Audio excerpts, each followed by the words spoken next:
G'day there, welcome back to the race side. It is great to be back, almost a week after the Ahsoka finale. Was it a week ago? Less than a week ago? It feels like a month ago, but it also feels like it was all yesterday. This incredible show we have gotten, and I cannot wait to delve in deep to the depths of meaning of what this show has brought us. It is kind of simmered with me a little bit over the past few days since the show's finished. There's been so many different things I've thought about, and certain things I've realized I haven't liked, certain things I realized I really, really liked. It's going to be a great show. We're going to have a great time. I've missed you guys. We haven't streamed for a little hot minute, but some of the members met up with me yesterday, and we had a great watch party. That was really fun. But I'm so glad that we are back today for more discussion. Before we get into the very special show I have planned for us today, let's check out who is in the chat before we go any further in what we have on. We have DB's here, Brady's here, Lightning's here, Timothy, Monty's here, Master Julie's here, Rattle, Master CG. I love it. Good to see you all here. I hope you're doing well. Angelina's back. John's here. CT17's in the chat. Master Sin's here as well. Oh, I hope you're all doing well. Jason back for more. I'm glad you're loving the shows. Good evening, day, or whatever. Yeah, this is increasingly becoming more of an international show. Every week, I love it. Through the Ahsoka streams, we had people from Brazil, like Denmark. We had people from everywhere tuning in. It was awesome. It was so fun. Clam Cakes is here. Of course he is. Of course he is. Love it. So glad you're here. We're going to have a great show today. We're going to have a bit of a different show. It's going to be something we don't usually do here on the channel, but I am so excited that this is going to be one of the first, maybe, I think he's the second. I think he's the second guest I have had on the show in this channel's entire existence, which is very, very exciting.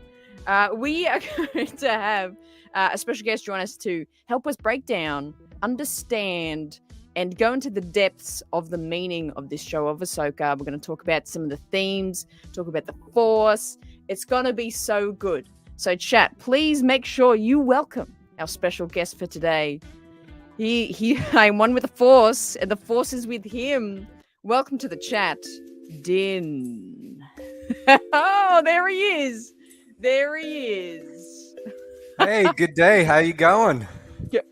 Was that your best attempt? Was that your best attempt at an Aussie accent? I didn't practice. That's all you get for now. Should have. Good day. Good day. Oh, I love it. I love it. Good day. How's it going? There you go. You got a bit of the swing in it. I like it. You got to get the swing in it? Yeah, g'day, that you da. It's like you're singing it. It's like all right, teach me how to say.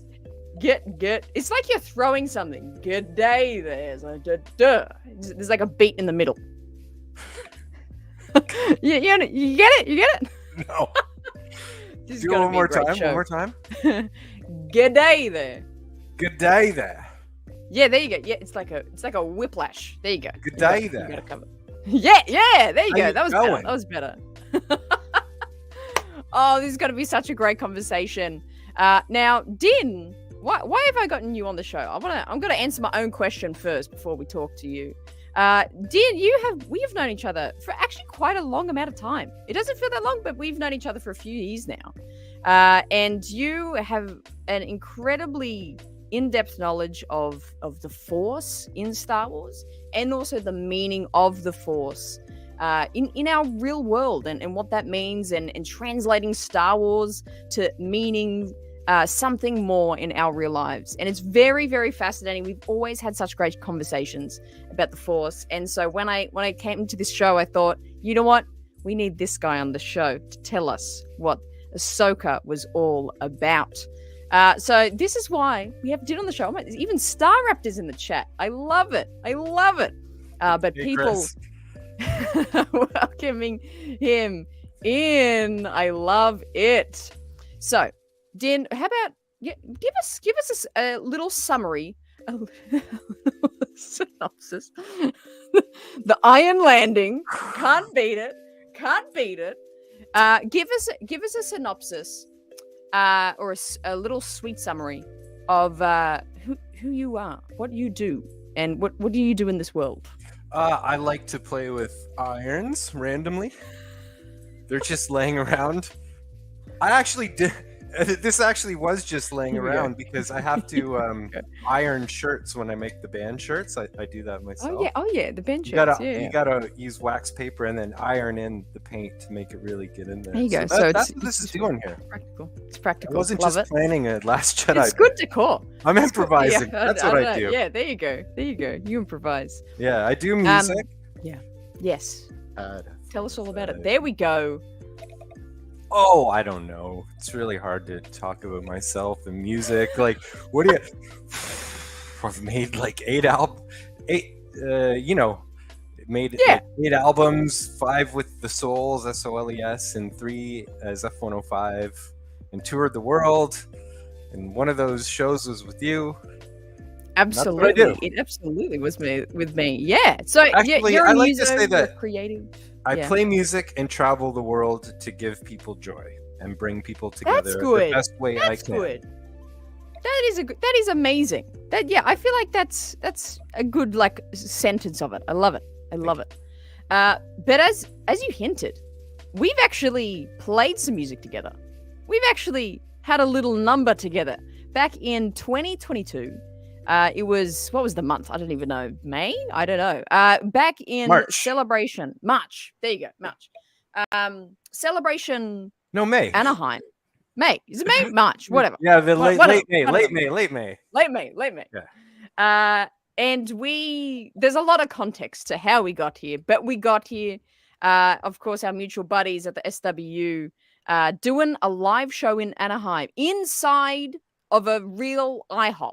The International House of Bloody Pancakes, a real IHOP. They did a live podcast, and me and Din there performed one of his classic songs, one of the bangers, one of the best ever written, which is a Star Wars inspired song called Desert Planet. And we're gonna have a little listen to it. I do preface, I was incredibly jet lagged and becoming quite ill at this point. So it's a little janky, but the energy is there, and that's what's important. It's perfect. And so it is perfect. So this is me and Din. I didn't even know you were. Yeah. Yeah, that's right. Lanky, this was a surprise. or whatever you said. Australian word. Yeah. Lanky. Is it? Yeah. Janky. I said janky. Janky. That's a word. Oh, Yeah. janky. Is that a word? Anyway. Yeah, well, it's a word now. If I said it, come on. Anyway, let's have a listen. Janky. Let's have a listen. Janky rock and roll. Only you remain. I walk with you on the shifting sand. Nowhere near we began. Oh, oh, oh, oh, whoa, whoa. Where I saw a barren coast, the desolation can be stark. There's nothing to see but who you are, surrounded by nothing but the dark. The chorus. The emptiness, just let it come like a desert planet around us, on you to it. A violent wind, like comes when we let darkness in. Oh,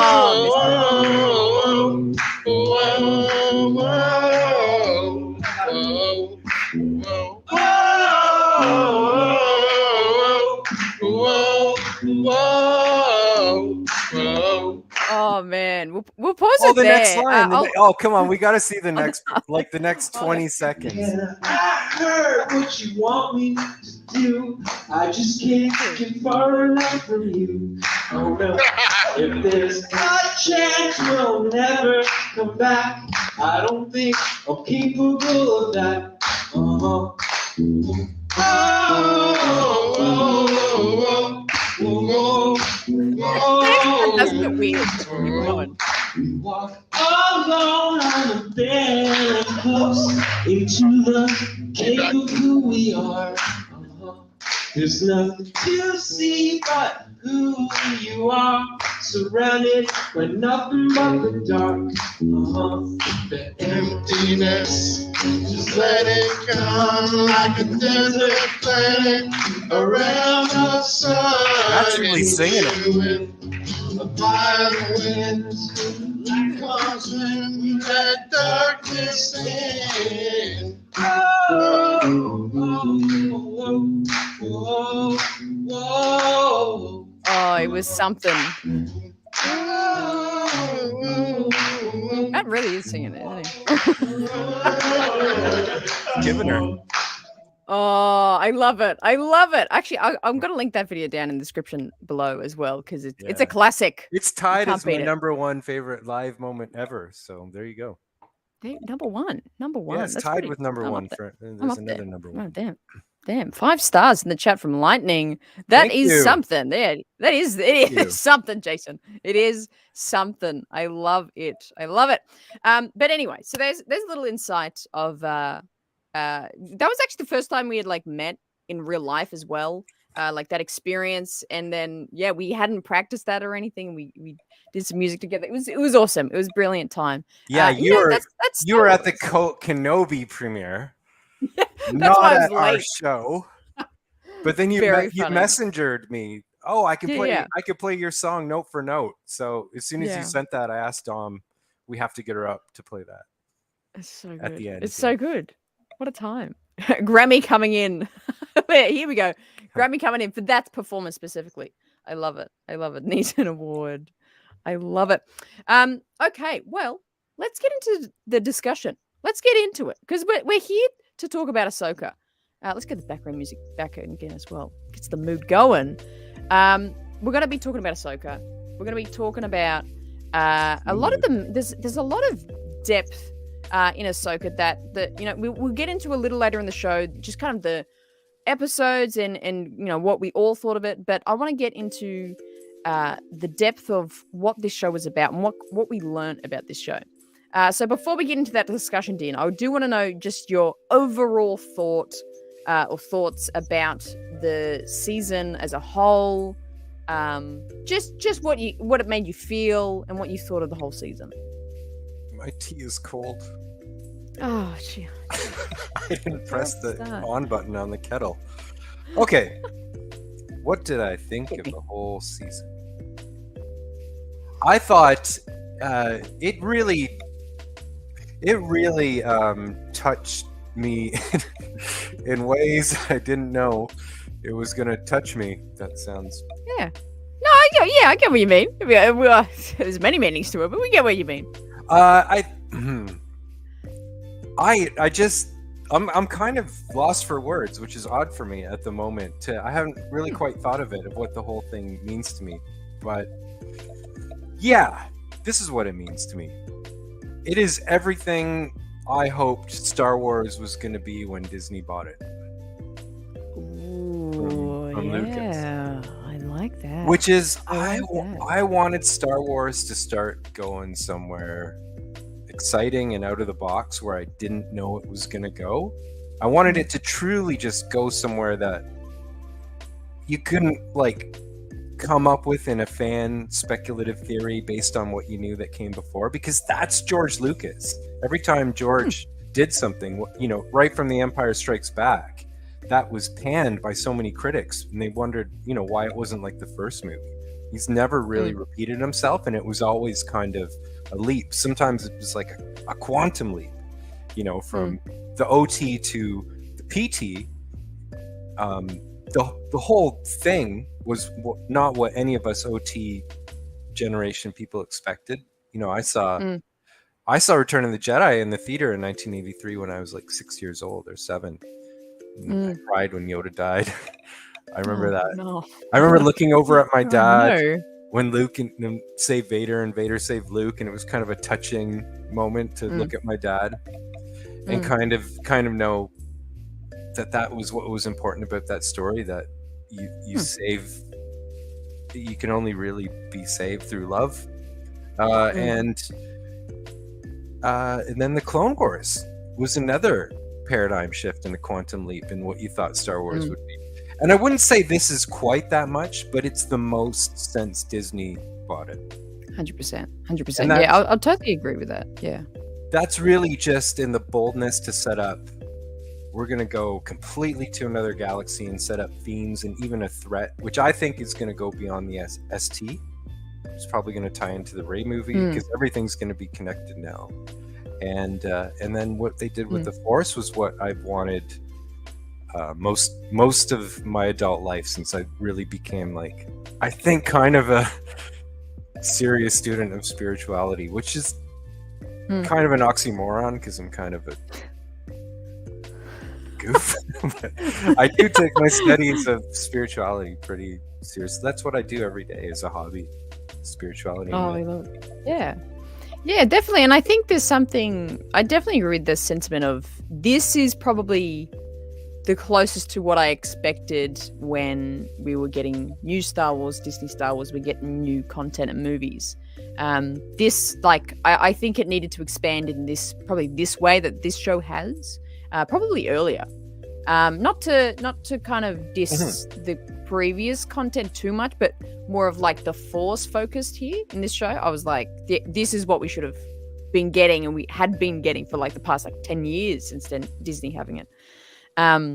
But yeah, I totally agree with that, and I love that sentiment, and I love that you talk about how emotional this or you know it gave you a lot of feeling. It gave you a lot of feeling in this show, and I totally agree. I had lots of up and downs in this show. George Lucas says art is only emotion, and so did Picasso. So no matter what it's throwing at you in terms of things that you can intellectualize and discuss, it's really just all about the way it makes you feel. It's all about the way it makes you feel. It's a good song. The way you make me feel. You really turn me on. Oh, man. Yeah, it kind of works for that. I love it. I love it. Jason agreeing in the chat. Agreed, it's the most Star Warsy storyline and feel that's been in live action in a long time. Yeah, it's hard to define that Star Warsy feel, and I think it's subjective for everyone, but I would agree with that. Do you agree to this to an extent, Din? What do you think of this, the Star Warsy feel and storyline? I think everyone has a bit of a different perception about what well, here's, my therapist, who's really quite a brilliant person. He's like Gandalf. He once told me that, like, the science of art is that you actually just feel like you like an art, or you feel like you don't like it, or you feel neutral. And there's nothing you can do to, like, convince someone through discussion or like an essay or writing to convince them, like, and you could be right of why it's really good. I think now we could tell people that Empire Strikes Back is great Star Wars, and you're kind of objectively right, because time has proved that. Over time, we all agree. Everyone agrees that's great. Not just great Star Wars, it's a great movie. But still, someone might not like it because it doesn't make them feel what they want to feel. And I think there's been a lot of that. Like, even though I know that Dave Filoni didn't, when he was asked about The Force Awakens, he was like, I like it when Star Wars does something new, and you could tell that he was just aligning himself with George Lucas because he's his Padawan, and George didn't like it. But it's as much as The Force Awakens is a reboot, and I never like it when my Star Wars, doesn't get inventive. I just like art when every album I do is different, whatever. But for a reboot, man, that movie made me feel the Star Wars feels. Yeah, and it was worth it because it rebooted it for a more modern, diverse audience. That's true. So Different. there's a different reason generation. for that reboot. Make it not just. Yeah, it's true. It is true. Sajid coming in with Star Wars is a space opera fantasy family core. Yeah, I think family is the key word there. Family is the key word there. I do think it does come so much back to these core themes of the hero's journey, but also I think the meaning we're meant to pull from it is family and is love and family. I definitely think that's one of the things. Totally agree with you there. Sag, totally agree. I agree with opera, fantasy, family. Yeah. Yeah, it's good. All the key words. It's good. It's like all the buzzwords in one sentence. I love it. I love it. I think the fantasy word is what I've been missing the most. Like every time I'm hanging out with like Matt and Dom here in Toronto and Kareem, I'm like, over the past 10 years, I'm like, I'm sick of seeing desert planets. Like I want to see something like Umbara or Dathomir. We're like, I want to see. They have, they have so much to pull from the Clone Wars too. That was just right from George and is totally stuff you haven't seen before. And I want to see that live action, so I got that. Yeah.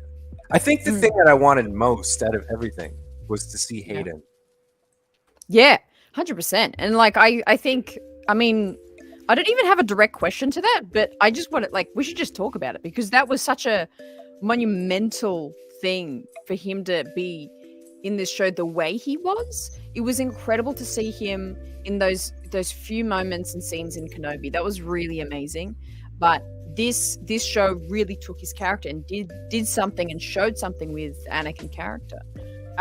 With those scenes specifically, talk us through how you felt the portrayal of Anakin here was important, and it wasn't just, oh, that's Hayden in one scene and he's just standing there. It was we got these flashbacks, we got this dialogue, we got this discussion between these two characters.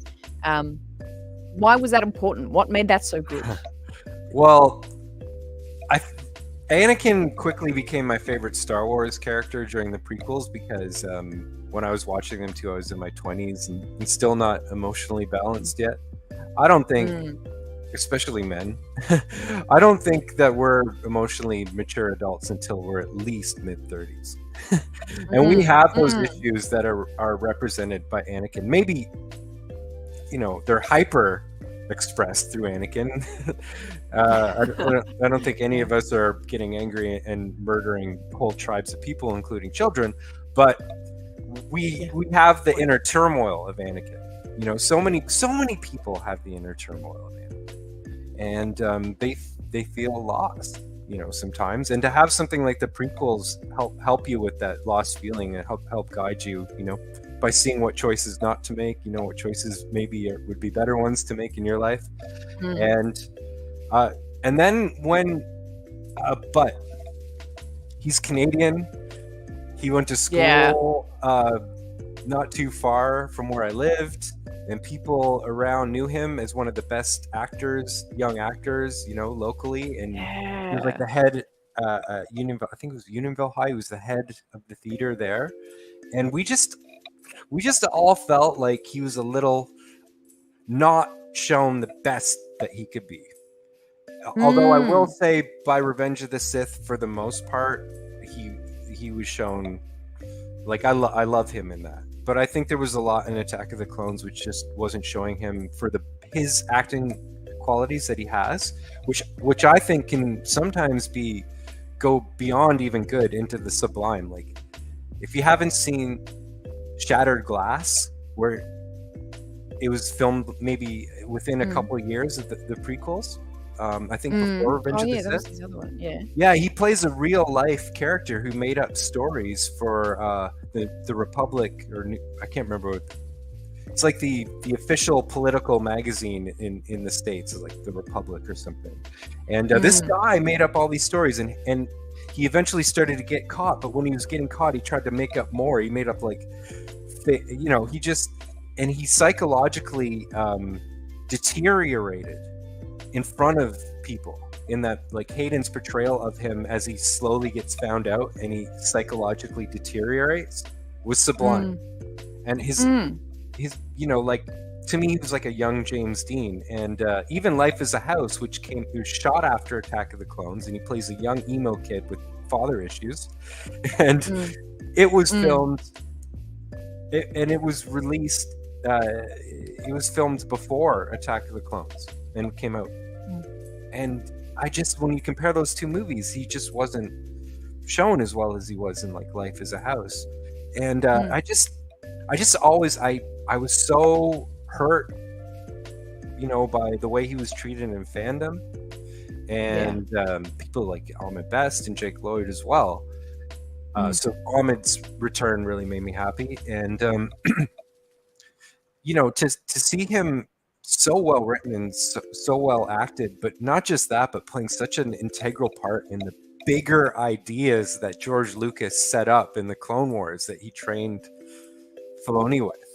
To see like that big stuff, the Mortis stuff and training Ahsoka 100%. And who Ahsoka might be now and how Anakin fits into that, the daughter and all, like, it's big. Star Wars is big again, with big ideas, and his acting is big, and I just couldn't be happier. Yeah, 100%. And like what you're tapping on here a little bit is, his involvement was really opening up so many questions and theories. And I mean, I know a lot of people in the chat here were kind of with me in this journey as those episodes were coming out, and just the questions that opened up of, when we first saw him, everyone having this question of, could it possibly not be Anakin and it could be the son, and people were coming up with crazy questions. I mean, that alone, just having that kind of energy and theorizing around Star Wars was really fun to have again. And I felt like that was really heightened once we saw Anakin in episode 4. But even after we see him in episode 4, then we have all the flashbacks and interaction with him and Ahsoka in episode 5. There was so much to debrief there because there was so much in the lesson that he was really kind of trying to give Ahsoka, trying to complete her training and things like that. On that idea and on that topic of specifically episode 5, what is your kind of thoughts or comments about what he was trying to teach Ahsoka? What was he trying to get across to her, and what was he trying to just show her in this world between worlds? What was your perspective on that? Is that what this is about? So good, wasn't it? So good. I love that moment because it's so human, that even though he's a Force ghost now, that to me, that's also another example of why Hayden's such a great actor. He said so much in that little moment, which was a little bit of his like, oh, I'm quick to anger. Like there's a little bit of like, I'm being quick to not anger, but emotionally triggered, even as a Force ghost. But it was so human because it was like, I think it was all encapsulated in that moment. What was that about? The line even says it, is that what this is about? And it's about their relationship. It's about, he literally says to her, "You're everything I am. You're all the knowledge." And then in another scene, Balen was telling her that you are also part of a legacy, and the legacy is destruction and all that, or whatever, failure and destruction. And I think what that's about is the only thing that really spirituality ever was about, which is duality, which is in this existence, we have left and right and bad and good to choose from, and up and down in every moment. And the duality is something that even Joseph Campbell talks about a lot, and it's one of his most central core things to talk about, which is that you can only be healthy when you come to a balanced awareness and understanding of your own duality. And I think that's what Anakin has done, and Ahsoka hasn't yet, and she did through that episode. To understand that, even Balen, even it's really emphasized through the whole show, because even Thrawn is saying, I know who trained you, and I know what you could become, meaning you could become like Darth Vader. So the whole show and that episode is really about her understanding her duality, which is white and dark and light, white and black mixed, in her gray outfit.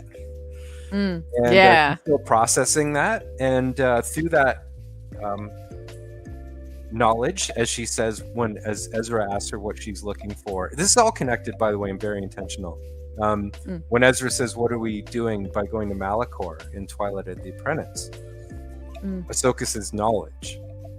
And this episode 5, is that knowledge of dark and light of the universe and what's inside her, and also what's inside Vader. So I think the episode was her processing the duality, coming to, and then what people don't understand is when they get all like, "Oh, you have to reject the dark side and all that." No, we know that that's not the case. We saw the Yoda arc, and his hubris was pretending he didn't have a dark side. So knowledge of good and evil is the knowledge that you have it within you, but you have free will and you have the choice. Yeah, definitely. You're made of the same atoms of the entire universe, which is dark and light. And so through the knowledge of your dark and light side, then you're aware, and then you can choose the light. So she comes to the knowledge of it, and then she chooses Ahsoka the White.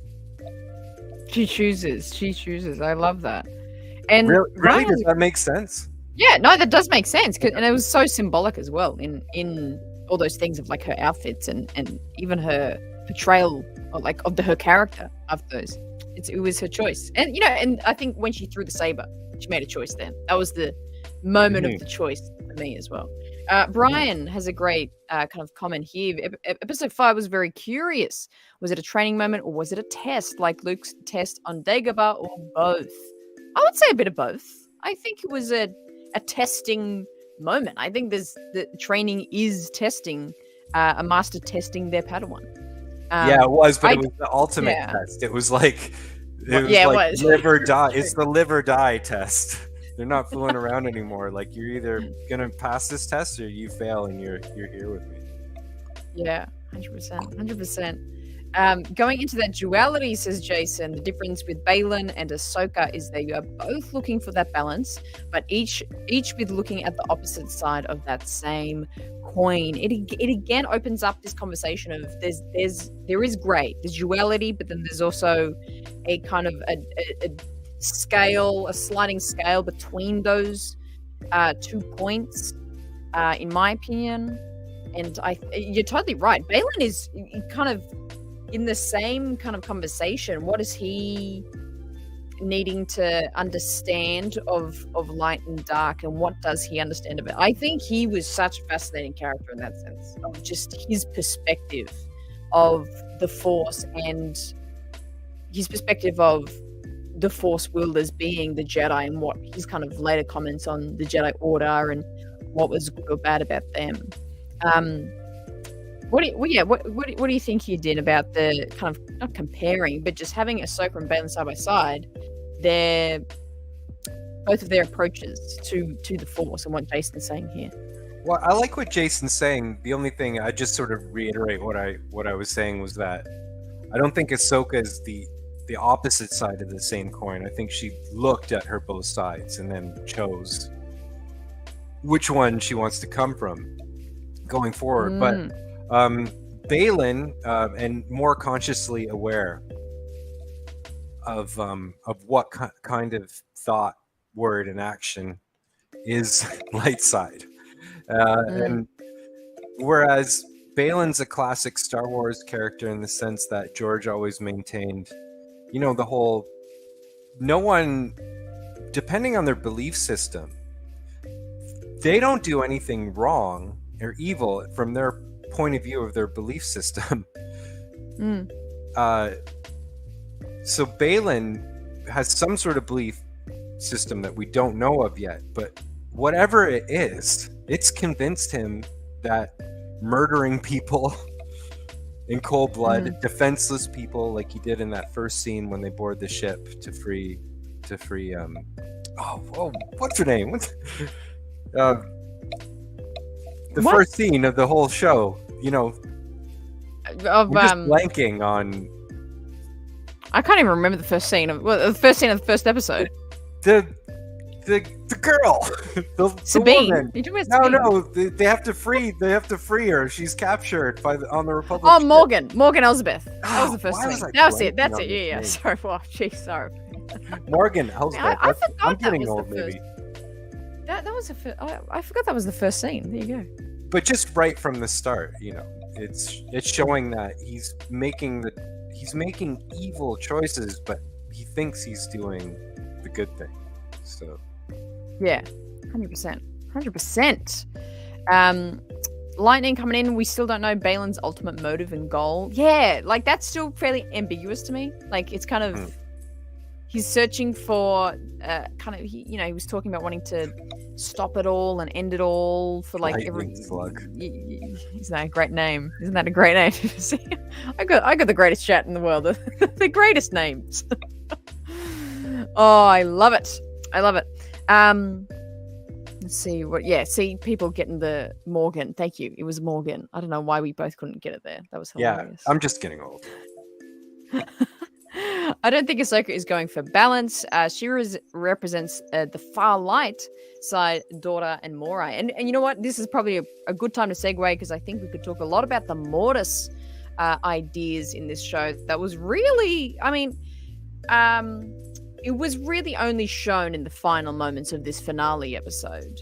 The direct link to Mortis and the Mortis Gods that we're having in this show, of the big statue of the father and the son.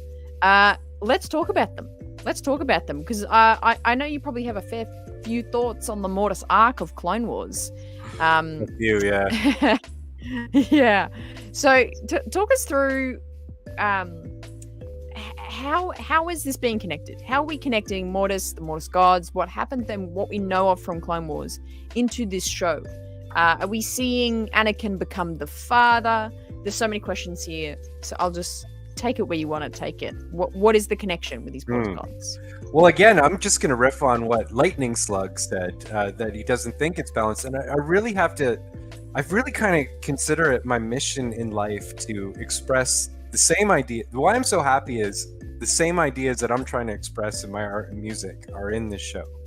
And it is the Yoda arc was designed to make it clear, absolutely clear, that there is no balance unless you balance out your dark and light sides. Like, end of story. Yoda has a dark side, and he has to stop pretending he doesn't to balance himself. It was made utterly clear. And what Mortis is a personification, although in the show it's literal. They literally went there. In my opinion, there's a little time space where Rex says they weren't there and they went somewhere. But in a metaphorical sense, what it also means balance. That the Father with the dark and light sides as a trinity are maintaining the balance of the forces of creation and destruction in the universe. And the Father says, and this is from George Lucas, the Father says, without one, the daughter or the son would mean too much light. I got the finger up. Too much light or too much darkness would be the undoing of life as you know it in your galaxy. Right.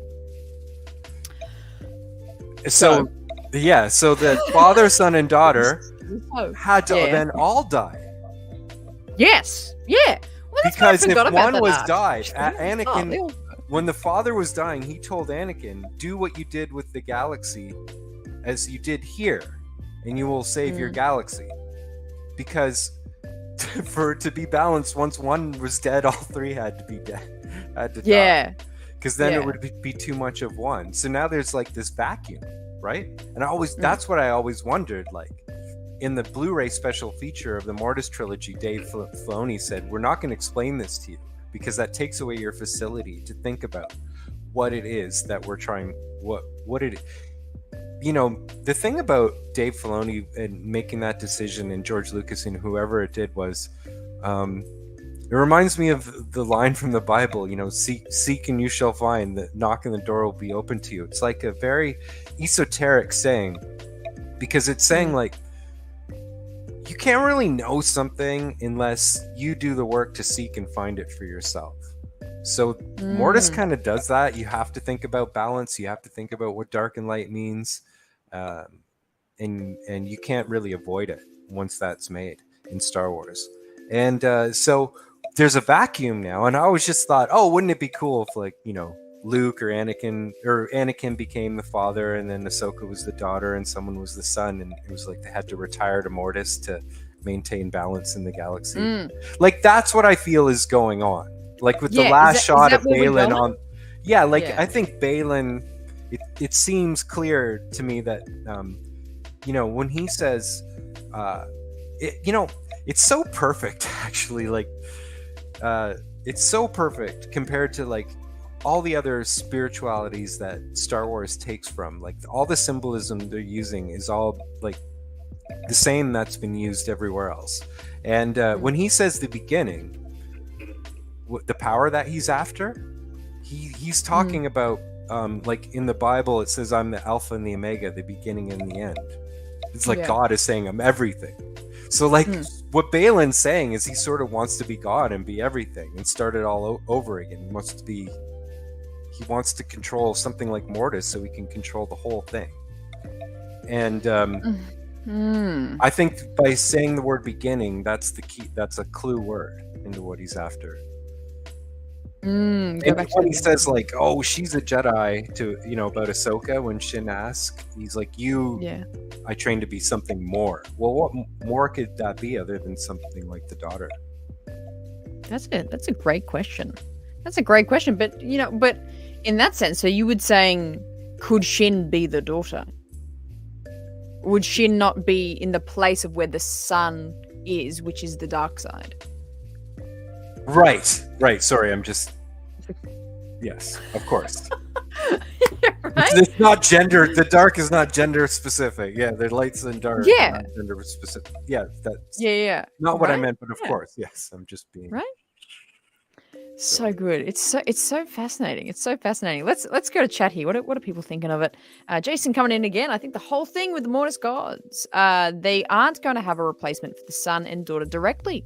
Yes, Ahsoka kind of is, but in the full sense, it's not happening.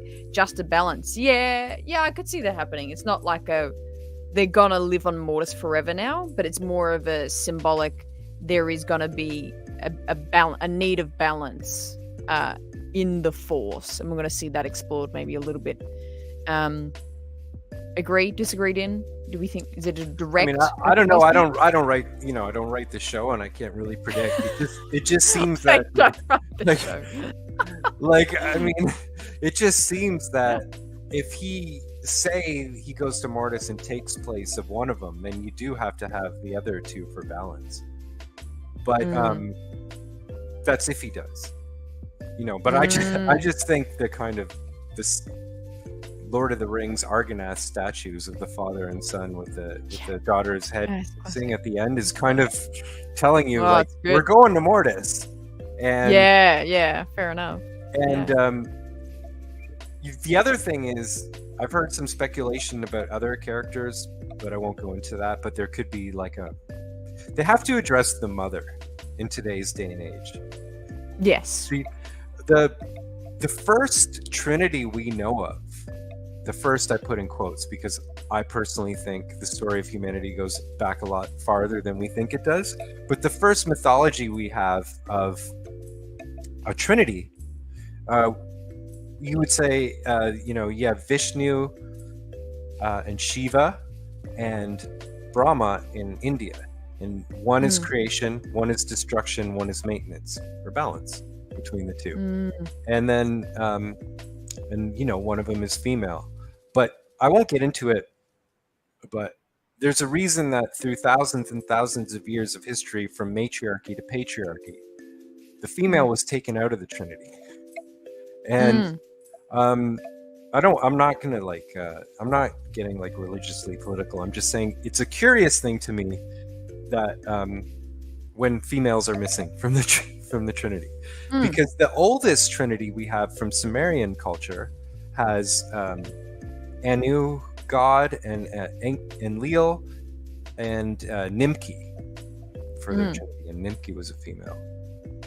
And by the way, yeah, the Sumerian myths have the Anunnaki, which was the beings that came from the sky, which kind of sounds like Anakin. Oh, that's very force-like. I like that.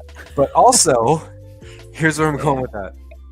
When Balen says I'm going back to the beginning, if people like George Lucas and Dave Filoni, who study Joseph Campbell and world mythologies vigorously to get these archetypes, they would be aware of the two I just mentioned, and especially the first one we know, which is the beginning, which is Sumerian mythology.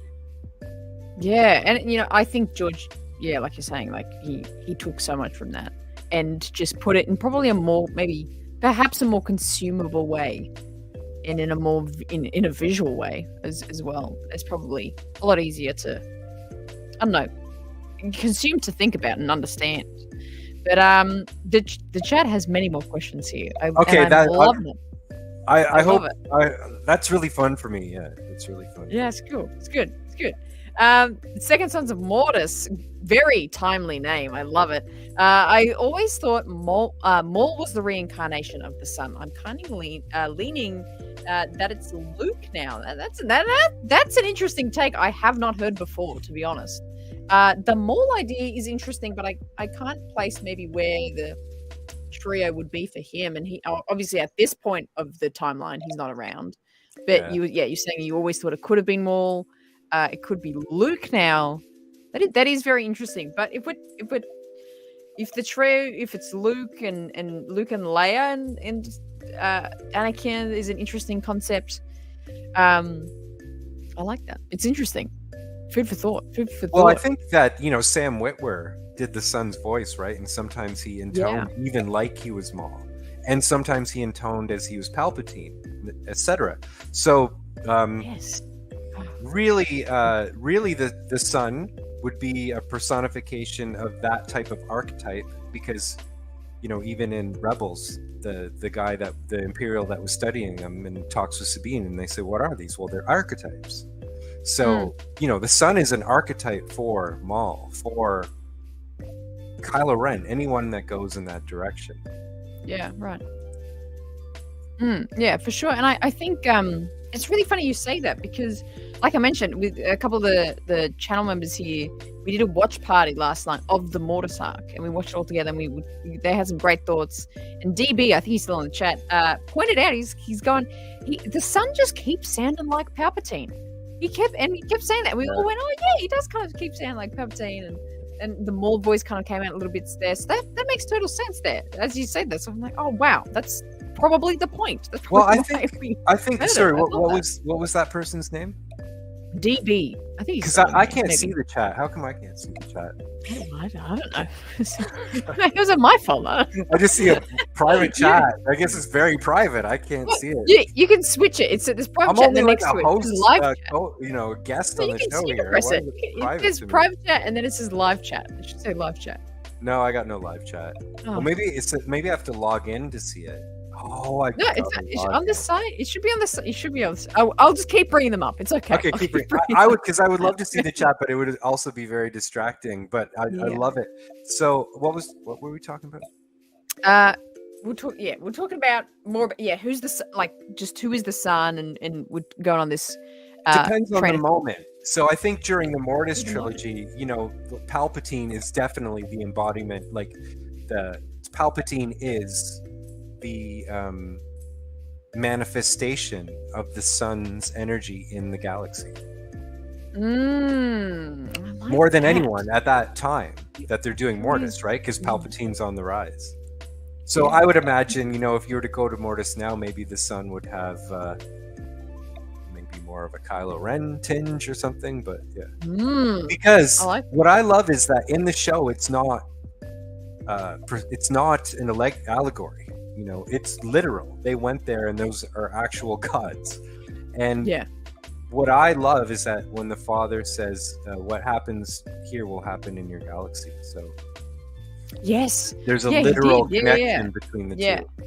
Yeah, it is what's happening there, 100%. And furthering this kind of discussion, what if Anakin is the father and the son, and the son, and he's the Force spirit? What? He's everything? He's all in one? Oh, all in one. I don't. Well, it's kind of dramatic, but I think it'll be an interesting story of where, like, what that meant for when he died, though. And I don't think there would be balance if Anakin was all those representations. But I can kind of actually understand that thinking of let's expand the definition of the chosen one. Maybe the chosen one was meant to be all three in one. I don't know. This is getting deep. I love it. Yeah, look at that face. You're thinking about it there. I just remember I had an idea that was like, it would be tiring being a Force ghost. You'd be like, hey man, I want to go actually retire, and enjoy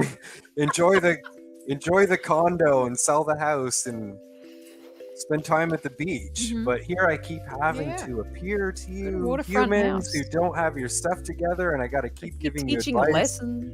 Yeah, so I Oh. just always thought it would be cool, like Force ghosts. I think beings would actually need real rest, some time in the netherworld to come back. But I always thought it would be cool if, like, Luke and Anakin and like Ahsoka just retired to Mortis, like Gandalf to the Grey Haven. Yeah.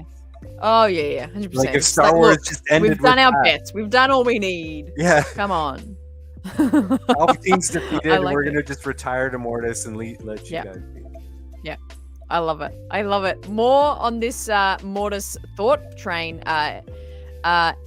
Everett? Is that the name? Everett Morrell. That's a Star Wars name if I've ever heard one. Coming in with the $20 dues. Thank you so much for the big donation. Coming in saying one thing people forget: Anakin had twins, a son and a daughter. If Anakin didn't turn to the dark side, he would have literally been the new family of Mortis. The father, the son, and the daughter. The ones. Your thoughts on this, Din? They could have been the perfect trio, could have they been? Well, I think it definitely meant that. It's applicable to a lot.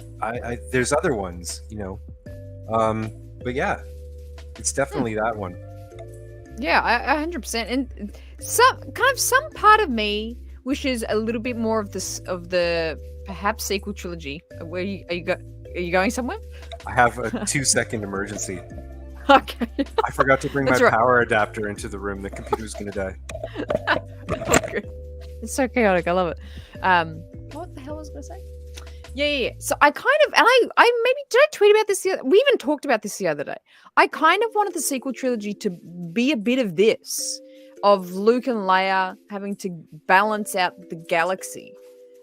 Some other possible threat, perhaps, as well. Very interesting. Keep the questions coming in. These are great. You guys are cracking with these thoughts. I love it. Emergency averted. But I think Averted.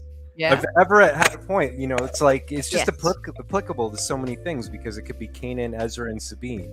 That's a bit of a Force trinity. They're just all over. Point. That's such a good point. I'm trying to find the question. Oh, here we go.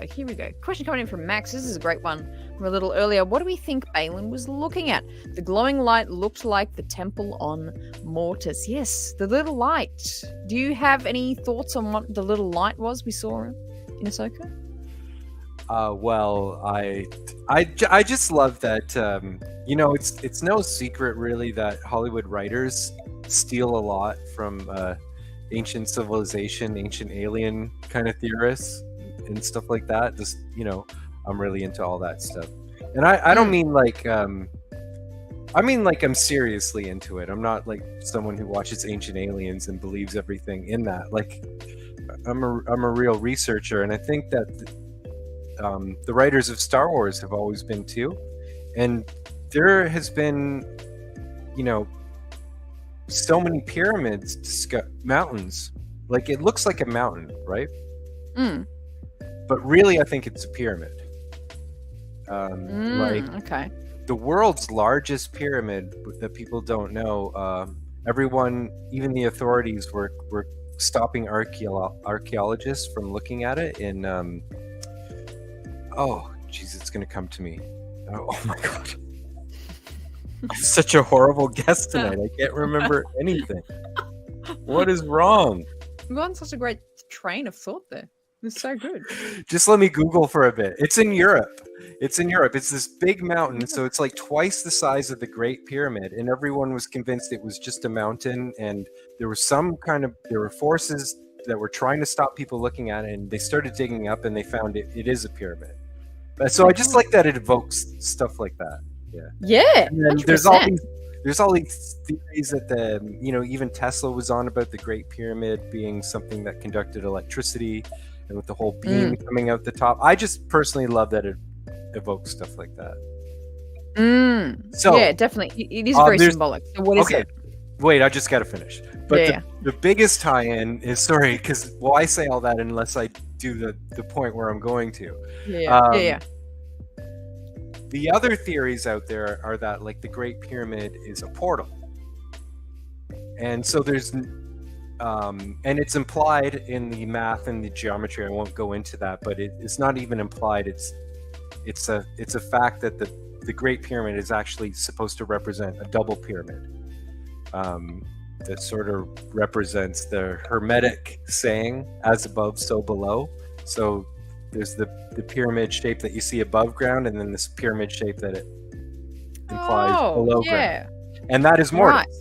And I will say, it sounds like I'm talking crazy, but I have brought this theory up with Russell Chung, who is one of the three main lead designers. He's a friend of mine and one of the three main lead designers on the Clone Wars.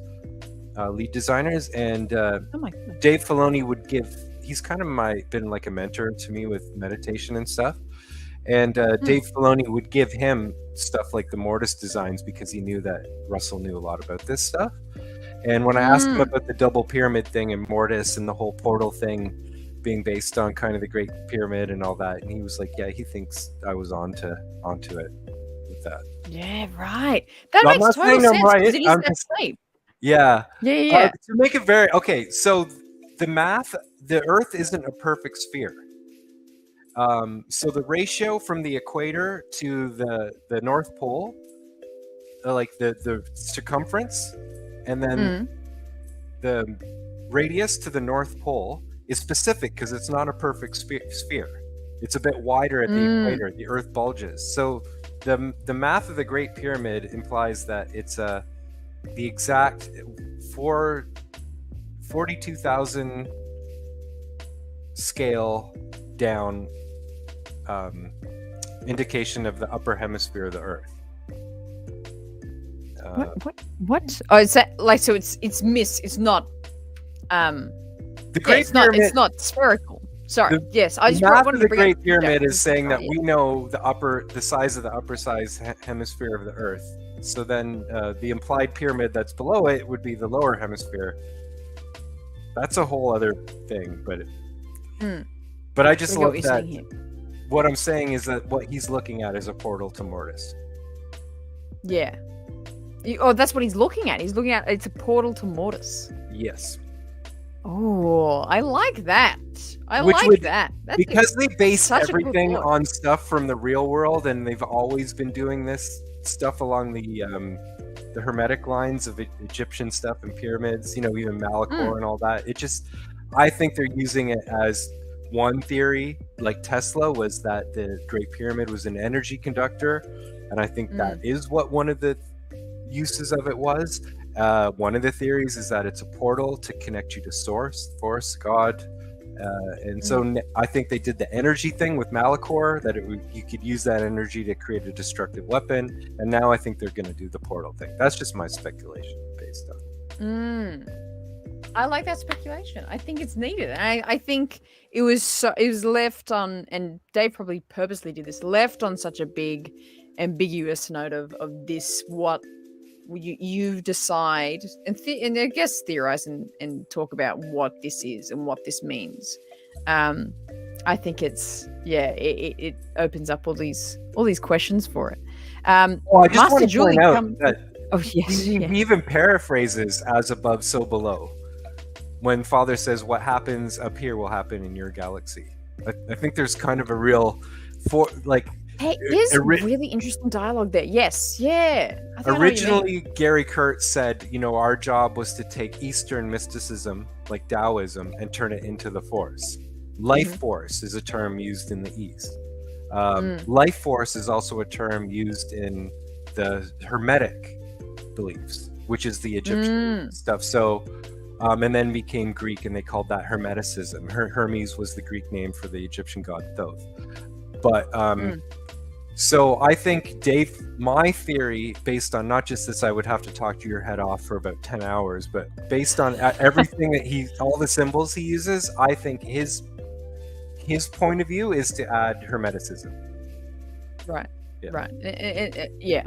And that's always been quite the angle. And I think we mentioned this even before, just, to introduce these themes in almost a very easily consumable way to deepen our understanding. And the Force, to bring this lore into the fiction, I think it has to be based on, I think there's a lot of inspiration from these real life concepts. 100%. Well, Gary Kurtz, the producer of the original Star Wars, was like, it was George's mission to bring this stuff that he felt was like a void for kids in modern society. So he wanted he wanted Star Wars to be like a gateway, like a doorway into some sort of spiritual awareness, for kids. Yeah. And they had to look at real religions and real spiritualities to do that, and they always have. So I think that whenever you want to try to add something new, you just keep looking at them and look at the ones you haven't used yet. My opinion is Dave Filoni is going for the Hermetic stuff. I love it. Switching gears a little bit, Master, her name's Julie, but her favorite character is Kenobi, so it's Genobi combined. I love it. Din, do you feel that it is time for new characters in the past or future time periods? So do we need more new characters, newer characters in these future projects? Whatever time period they're in. Oh yeah, of course. I mean, I think it was something. My brain is actually just fried today, so I can't even remember this famous director's name that I'm trying to think of. Like, what's wrong? Taika Waititi. What is Taika? Oh yeah. I can't remember any. Like, I just I'm shutting I should just go. Come on. I'm useless. Taika Waititi, come on, Taika Waititi. Yeah.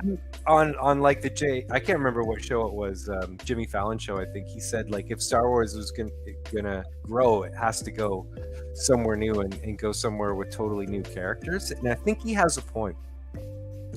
Yeah. Mythology has to keep growing and to keep reaching new people. You can't keep revisiting the same characters, but I do think that this is sort of the last of the characters we know, because George Lucas set up this stuff with Ahsoka and Mortis and these really, really big, mind-blowing ideas. Yeah. That this is something that I think just has to be finished to then set up the new characters. So I think they're setting up a threat that's going to be bigger than Palpatine. And I think it's going to go beyond the ST, and it's going to tie into the Rey movie, and then the Rey movie is going to be introducing new characters and her students. Yeah. But don't you feel like? Well, I guess the sequel trilogy was new characters, and then Rebels was. So Star Wars has to keep doing that to be alive. Yeah, 100%, 100%. And the chat is having a lot of thoughts here of, maybe some massive time jumps, 3,000 years before Phantom Menace or 400 years after Rise of Skywalker. I think there's definitely areas in there that could be explored with just new ideas, and obviously the new character thing as well. If we do go way back in the past, I would love to see a young Master Yoda. That would be cool. If we're getting like a show that's like a couple hundred years. Acolyte is like 100 years before the Phantom Menace, and we are getting that show. I think Master Yoda is going to be in that. But I kind of like the idea of going before everything we've seen so far. I kind of like that idea. And they're doing that in that supposed beginning of the Jedi movie. That oh no, see now I'm doing it. I forget the director's name. James Mangold. Mangold. Oh yeah. Mangold. I was probably saying wrong. That he's doing that movie, which is a long time before. I think it's meant to be 25,000 years before the Phantom Menace. It's really interesting. Do you think this is like an era we should be exploring, or just like a massive time jump before everything we've seen? Is that a good choice for Star Wars? I guess you're asking me because I'm the only guest here. Okay. Yeah. So what I think is happening. Thanks, Jason, for letting us know how long before. I didn't know that. I think that's what's happening here is that they obviously listen to a lot of criticisms about things being made that weren't connected or with a bigger game plan, and I have no comment on that except for the fact that I think they're obviously doing that now, and they took a long time to come up with that plan and announce it. So the fact that they announced all 3 movies at once, and that every time you see Dave Filoni, he's always talking about how everything's going to be interconnected because that's what people want. And so the fact that they announced it all at once, I would say that thematically, in some way, is it Dawn of the Jedi? Do we know the titles? The James.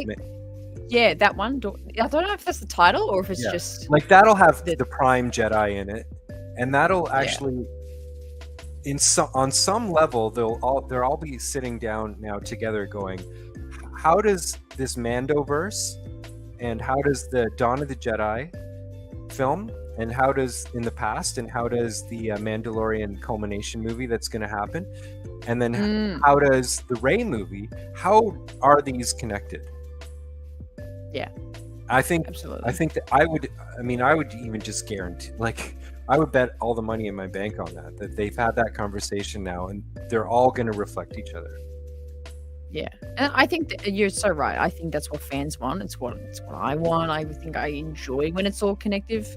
It doesn't have to be really directly, in the same 1 year after, but I like when themes and ideas are connected. I like that idea, and we could see the journey of something. Coming back, speaking of journeys, I'm nailing these segues. These are so good. This is going to be the last kind of concept we discussed today, but I want to go through specifically Ahsoka's character and her journey through this show. Obviously, she's such a fan favorite. She's many of the people watching. She's my favorite character of Star Wars, and this show was so important for me to see, just as a fanatic, just to see her on the screen and see what she goes through. She's such a fascinating character. She's such a fascinating character. I want us to talk about her development and journey through this show. From Clone Wars, from Rebels to this show. What have you got to say about it? You clearly have something dramatic to say. Well, I'm in the chat now. I just there you go. I told you can see it. Oh, right, this is so fun. Okay. They're fun. They're great. Okay, I love seeing an active chat because it means we're all having a good time talking about this stuff. What was the question? Ahsoka's journey. How do you feel they handled it? Was it good? What did we get from Ahsoka's journey in the season? I feel like, Dave Filoni said way back when she died in Twilight of the Apprentice that if you want to know about my plans for Ahsoka, read the letters of J.R.R. Tolkien regarding Gandalf. In this book, there's 1,000 letters that he wrote all his life in correspondence to friends, family, fans. So the thing is about Gandalf. Gandalf wasn't supposed to die, and he was sent by God to the Lord of the Rings version. I may have named the main Sumerian god the same as in Lord of the Rings, which is Anu, but I know that they're close words. Like Tolkien obviously got it from that, and Gandalf represented that God had a plan, that Gandalf was meant to fulfill a mission to counter Sauron as a spiritual force, not as like the fighting force, but to be the Eru. Thank you, Sin City fan. Eru, Anu, very very similar. So Anu from Sumerian mythology. So Eru has a plan. Gandalf is the same angelic sort of type of being as Sauron, and he's manifested on Earth to be a spiritual counter.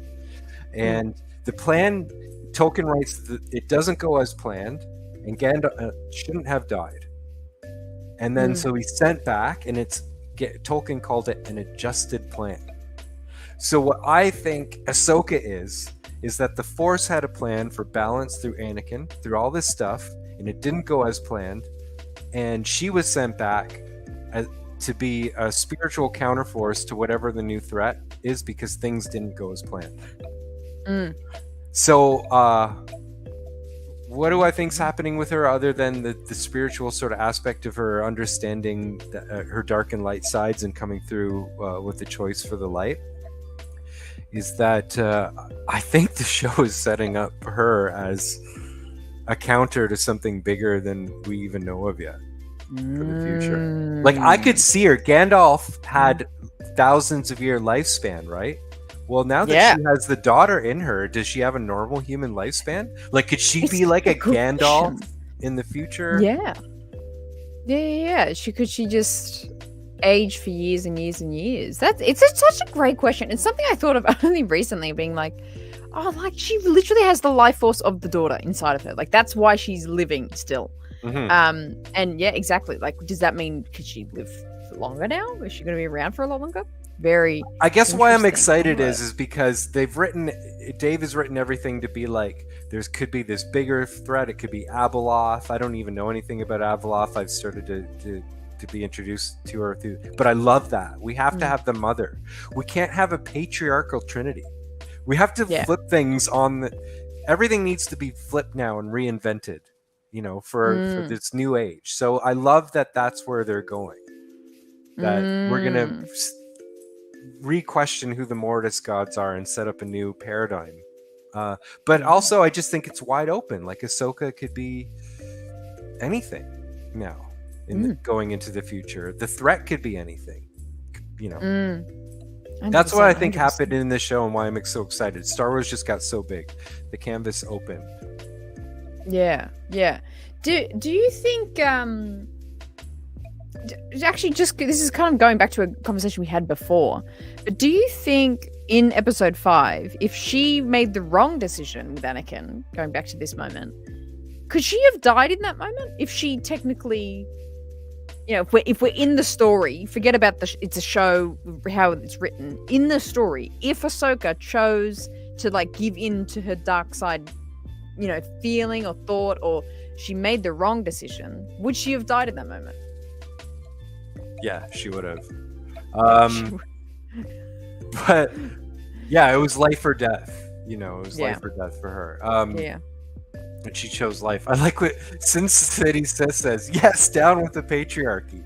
Now, I don't mean down with the patriarchy. I mean down with the patriarchy as we know it, from my perspective, which is male dominance, and like, there's Egyptian sculptures from matriarchal periods that show like the king, the pharaoh, like the wife, the man and wife together as the patriarchy, like equal footing on the throne.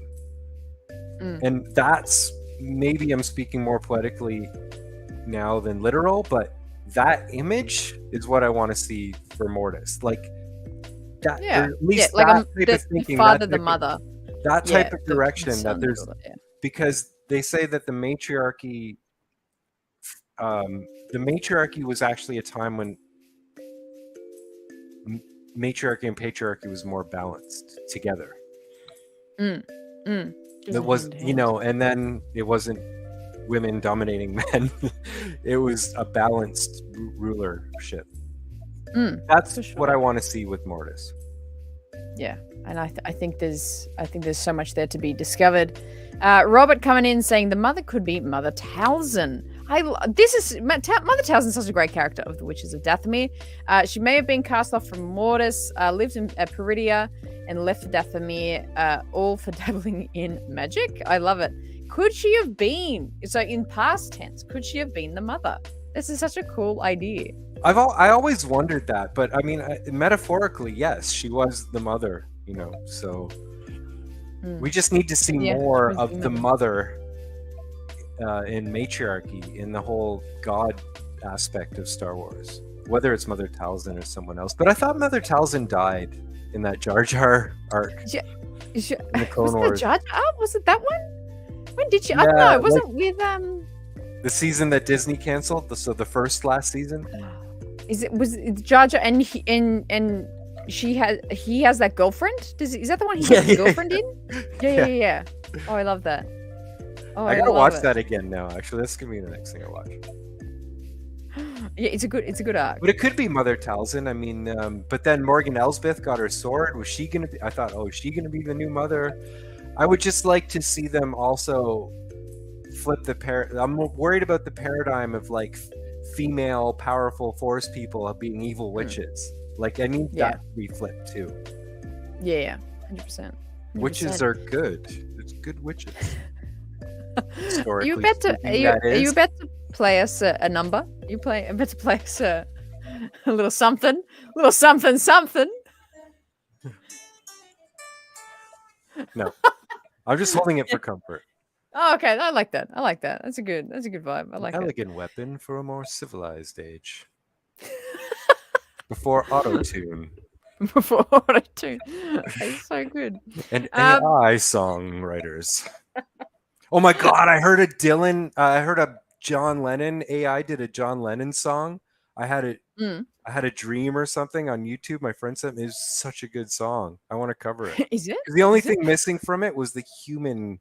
You could tell it's still AI. Like it sounds just like John, and it's such a great song. But it doesn't. AI isn't conscious yet. It's not there. It's gonna be conscious one day. It's probably. Once it suffers, it'll know why you write songs. Yeah. Sorry, that was a big tributary. I love it. Okay, all right. I know what I'm talking about. Talking about the this season as a whole, we have to wrap it up somehow. I don't know how to wrap it up, but final thoughts. What has Angelina? This Sorry, done? She's a classic. What has the Ahsoka show done for Star Wars? What is your final thoughts on this season? My final thought on this season is can I pull up a Joseph Campbell quote here? Yeah, sure. Okay. Like literally on the screen, or are you just gonna say it to us? I'm not gonna literally. I don't know how to do that. I'm gonna say it. All right. Yeah. Tell us. I don't even know how to find the chat. Come on. True. I think I wanted a revolution with the Force. So a paradigm shift with the Force. That's what I wanted, because I knew that Dave Filoni was setting that up in Rebels. There's all these little hints, and then it got beyond a hint into being clear as day in my perspective when he was training Sabine with the Darksaber. He's like, the crystal is a conduit of the energy of the Force, and between you and the Force, of the Force in you and the Force without you. Those aren't his words, but it's to that effect, right?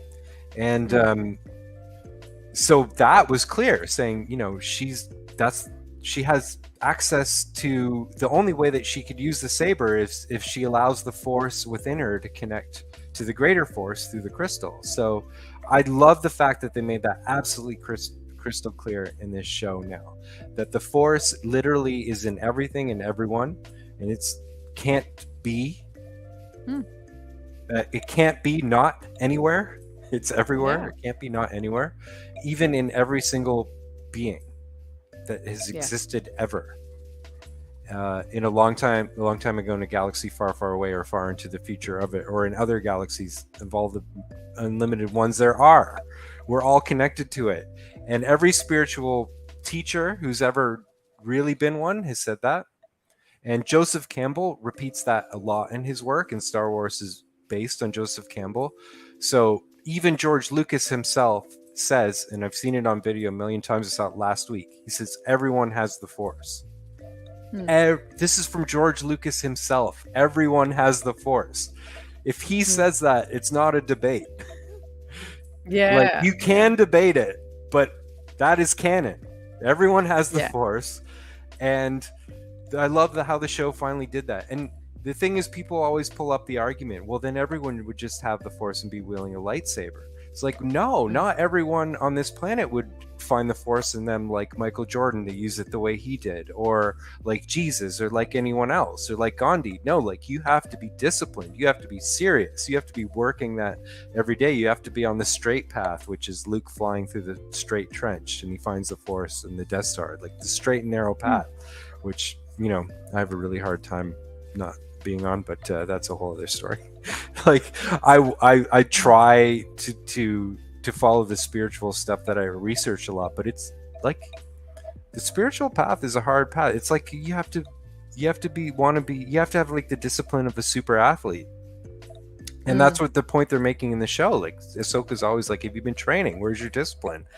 And so then it's a choice. If the Force is in everyone, if God is in everyone, the source, the life force, whatever you want to call it, whatever your belief is, I totally respect it. And it all means the same thing. It all means that God is in everyone, and God does not play favorites with the creation. So I love, we had a revolution in the Force. Hera connected to it, and through discipline and through emotional necessity, Sabine really connected with it. Everyone can jump, but not everyone can dunk a basketball. But everyone can, if they discipline themselves and train themselves to do it. You had some of the smallest people. Yeah, I like that. Like Spud Webb in the NBA was like 5 foot, you know, and that guy was a great player. Not everyone's going to have the same abilities. And then the universe would be a boring place. So here's the Campbell quote. Okay, hit us. Okay, to make it clear, Star Wars, everyone can agree, Star Wars is based on the hero's journey from Joseph Campbell. George Lucas was a serious student. Okay, from the hero with 1,000 faces, the mighty hero of extraordinary powers, able to lift Mount Govardhan on a finger. He's referencing Indian mythology now. And to fill himself with the terrible glory of the universe is each of us. Then, for, as Jesus states, behold, the kingdom of God is within you.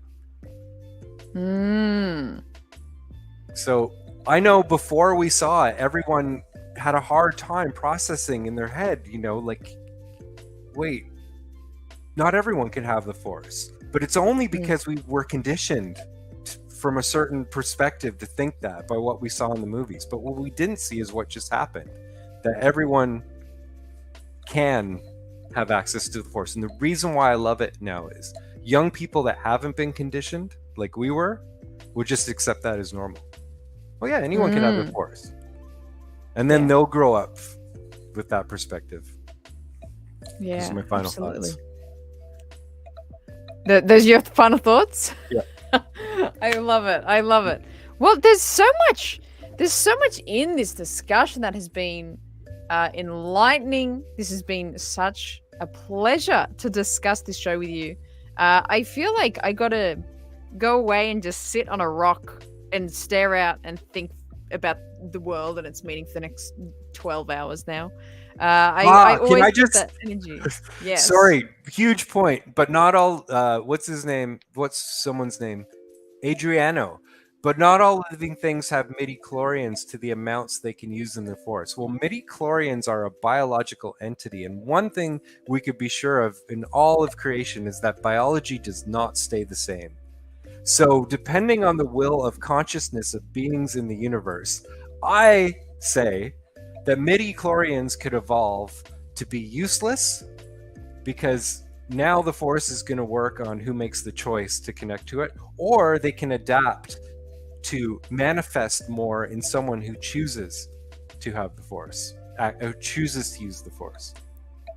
Yes. Just right, because you're born with a right. certain amount doesn't mean that biology, life finds a way. Cannot adapt, and now in Star Wars going forward, be like, if you want to manifest more midichlorians, you can that through your choice and discipline and meditation and all that. Yeah. If the will of the Man, Force good set, thought.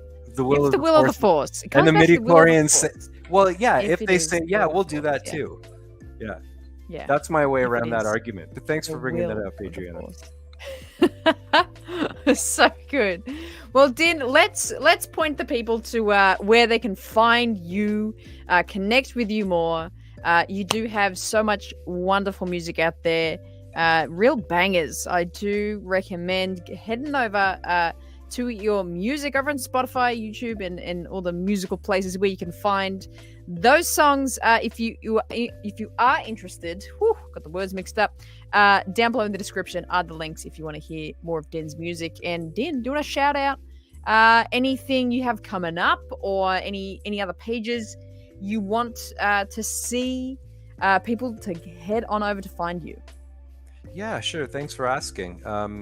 The handle everywhere, so for TikTok and Instagram and Twitter and Facebook and whatever, is at F105 Music.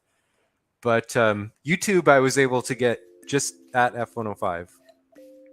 My label wants people to go to Spotify because apparently I don't have enough stuff going on there. And I resent Spotify for not paying artists. But yeah, true. sure, give us a listen there. And then upcoming, we recorded. I had an album sort of written before COVID, but then COVID happened and we couldn't record it. So half the songs I realized were kind of solo songs because I play solo a lot too. So we did that. F105 2 side B was the acoustic sort of solo stuff, and we had to put off 2 side A with the band. And we played live for 2 years to prep, and we recorded that album in 5 hours a couple weeks ago. 5 hours? Oh my god! Yeah, we're that on. Power. And the funny thing was I thought I was just gonna sing so the band would have a guide, of the vocals. So I just wasn't caring about my singing. And then when I was sent the first rough mixes, like a couple days later, I listened to it and I was like, that's the best vocals I've ever done in my life. So I didn't have to redo my vocals. So I sang all 6 songs. The band did all in 5 hours. Bam, there's the album. Yeah. And that'll be there's the album. And then the remix. Phenomenal. Yeah. Yes, I'm a phenomenon. Thank you. Phenomenon with 30 listeners on Spotify a month. And then F105 3, the remix, which will come out soon. Amazing. And again, links down below in the description if you want to head to those places, hear that music, and enjoy some. And a lot of the songwriting is very Star Wars-esque in the storytelling, in the themes. It's very good. We could probably have another 3-hour show of Din explaining the meanings of his songs, which, you know what? We'll schedule that for another day. Don't get me started. I will say I never really use a literal Star Wars reference because I don't want it to be like, never say Padme or Anakin. I want the listener to feel like they're their own character in a Star Wars story, I guess. Ooh, that's good. That's good. I love it. Well, thank you so much, Din, for joining the show. Appreciate you being here tonight. The chat, give Din a round of applause. Thank you so much for hanging out, friend. I hope you doing well, and enjoy the rest of your evening. Enjoy the rest of your weekend, as it's still just barely the weekend. And thanks for all the comments, everyone. Thanks for all the good stuff to go off of. Debate. It's good. Good stuff. All right, Din. We'll catch you later. We'll catch you next time. I'll talk to you later, man. Thanks. Hey, wait, when's your... He's got more to say. What? When's your birthday? Well, my birthday's the 16th of October. All right. We'll do that later. Okay. The birthday song. Okay. Oh, we'll catch you later, Din. Oh, so good. He's always got that guitar in hand. You can't beat it. Applause around for Din. Absolutely. That's true. We do have blue milk and we have milk and blue hot dogs. We do have blue milk and blue hot dogs, both, I think. But wow, what a deep discussion. I'm deep in thought now. I really mean it. I feel like I want to go sit on a rock and meditate and think about my life now. That was such a fantastic discussion. What a great time. Yeah, it is actually my birthday very soon. The next part of the show, the music's already on. This is technically our whiteboard music, but we're gonna segue into the whiteboard section of this show.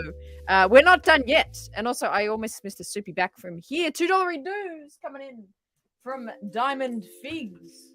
Loving the show. Thank you so much, friend. Thank you for dropping by. Appreciate you. This was a great chat. It was a great chat. It was a very deep chat. I'm like thinking about rethinking you want to go home and rethink your life. Rethinking it now. But we're going to continue to talk. Continue the discussion. We're going to talk more about this season of Ahsoka. I want to do a fun little game here where, Java's birthday's 3 days after me. There we go. Maybe, do we have a lot of October birthdays in? It's right after Tim's sisters. That's crazy. Yeah, Din's a card. He's a legend. He's such a funny guy. We're going to be going through season 1 of Ahsoka, and we're going to. I haven't rewatched the season yet, but we're going to go through and essentially. Sorry, I'm trying to get the right angle here. We're going to go through and storyboard every episode of Ahsoka. We're going to do one iconic shot, scene, sequence from each episode of what you chat think is the most iconic moment from each episode. That was a lot of words. Let me re-explain it. I want chat. We're going to go through each 8 episodes, and what was the most iconic moment from that episode. We're going to be drawing it on the board, see if I can recreate the feeling of what this show gave us. So let's make some storyboards, and we're going to have a bit of fun with this. We're going to see where we go. So can you see the top? Yeah, okay. So if we go in the middle, I'm going to go in the middle here. This is kind of like the bottom. There's 8 episodes. I'm going to go in the middle. It's like super uneven. I feel like I got to hang on. Let me redo that. Super uneven.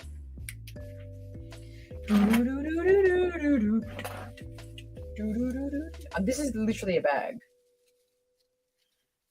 Okay.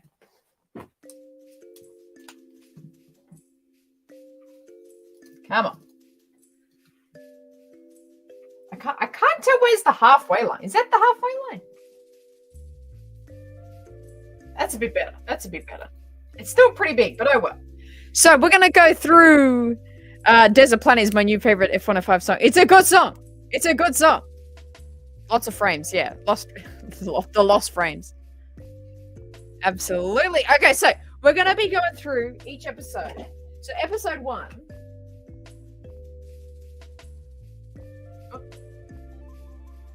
How do I do a number incorrectly? Ep 1. So let's talk about briefly. I'm open to suggestions here. What was the most iconic moment of episode 1 of Ahsoka? I barely remember this episode now that I think about it. I haven't rewatched it since like the week it came out. Obviously we had the introduction of Balen and Shin, which was, I forgot that when Did brought that up. That was an incredible introduction to those characters. What do we think?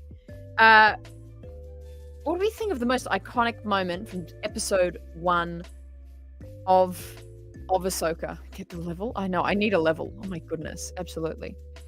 Bloody hell, you expect from each of those things from every episode at this time of morning? Yeah, true. It's like the middle of the month for you, Kirsty. I love it. Yeah, the opening of Balen and Shin. That's a pretty good opening. I don't know how I'm going to draw that.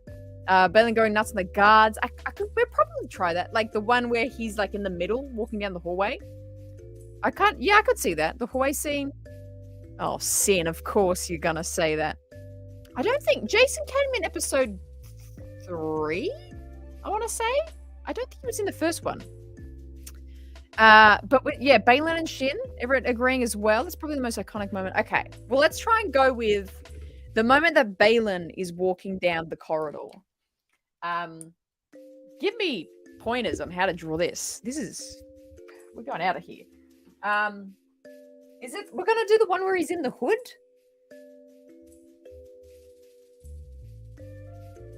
Here we go.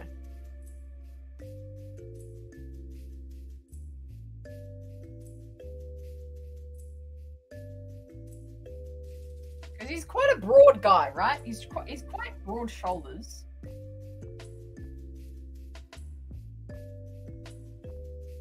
And he's got his kind of hood here. That's Balen standing there, right?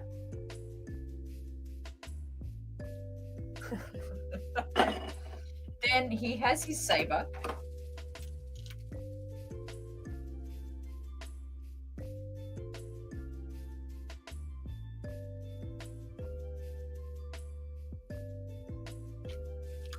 And we've got all the New Republic guys. Looks exactly like Balen. Yeah, is that good? Is that a good Balen? And we have all the. That's the little. That's the little New Republic guys. We'll do one on the ground. Oh no. So if it's like.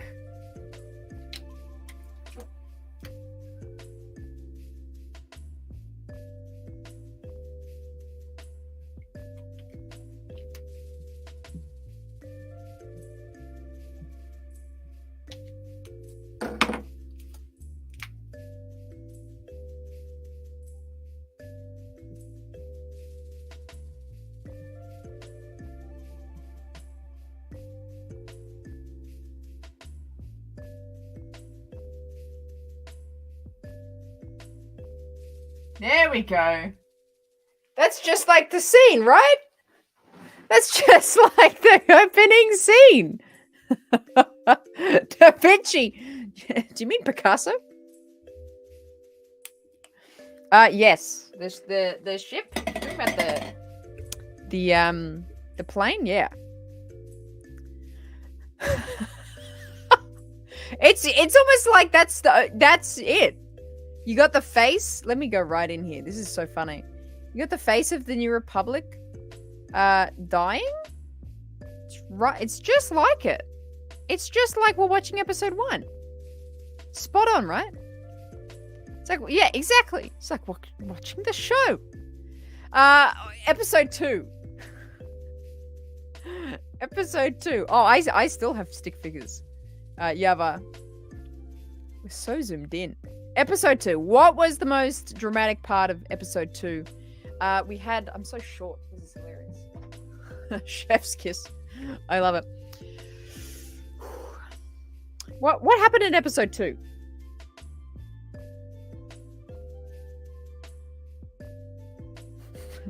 They'll think you stole the storyboard. Ahsoka jumping out the window. Ahsoka and Marek. Oh, I freaking forget Marek was in this show. Was Jason in episode 2? I think he was in episode. I don't know actually. I really don't know. Fluke is coming in. Not the best Star Wars, but very, very good Star Wars. It should have had longer run times. Yeah, probably in more episodes to agree with that. That's what matters. It was quite fun. Quite fun. Probably the best part of episode 2 is Ahsoka dodging the saber throw as it comes back to Marek. Yeah, that's it. That was quite a good scene. Having fun in the HK droids. No, wasn't that? That was like episode 4. That was episode 4. He was mentioned in episode 2. I think we only see him in episode 3, right? 100%. 100%. The sequence on Corellia was good. Yeah, I think we'll go with the Ahsoka moment. We'll go with that. I like that. Ahsoka was like badass in this. Sorry, I don't know. I have no idea if you can hear me at all.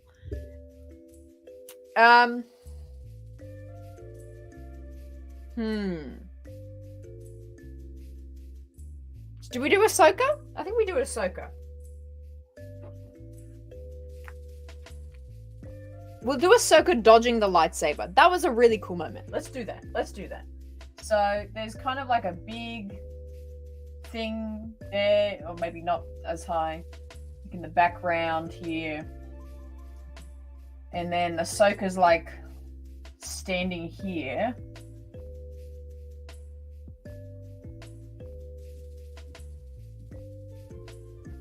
She's kind of standing here. Her arms are too high or something? Gee, this is going to be so tricky to draw Ahsoka.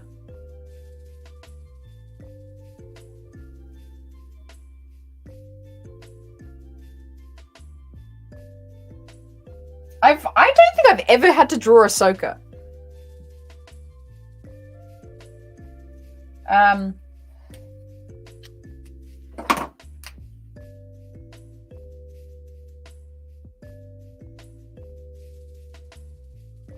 There we go.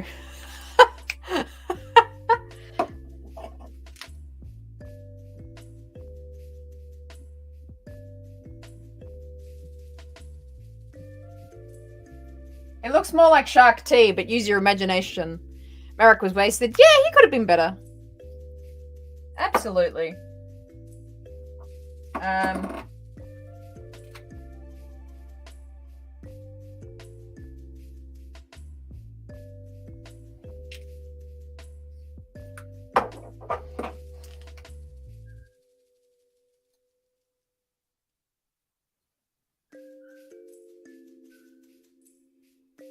This is hilarious.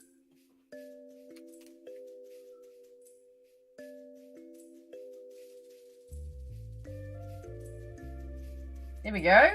And then we'll do her features. She's looking out.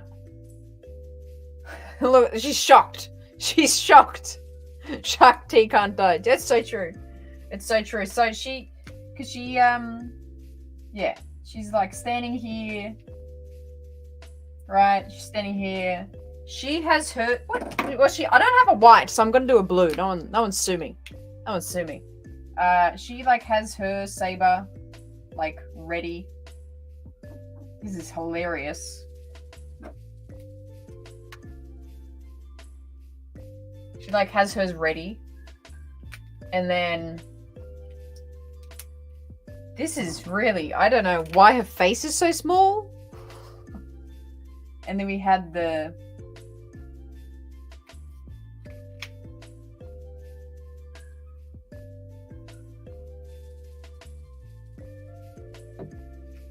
These are cool sabers. We have to say, these are cool sabers. The double lightsaber coming in. Get some... Going past her here. There we go. There we go.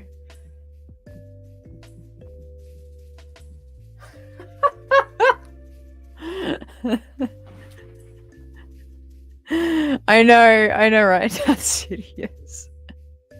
Hey, Crystal.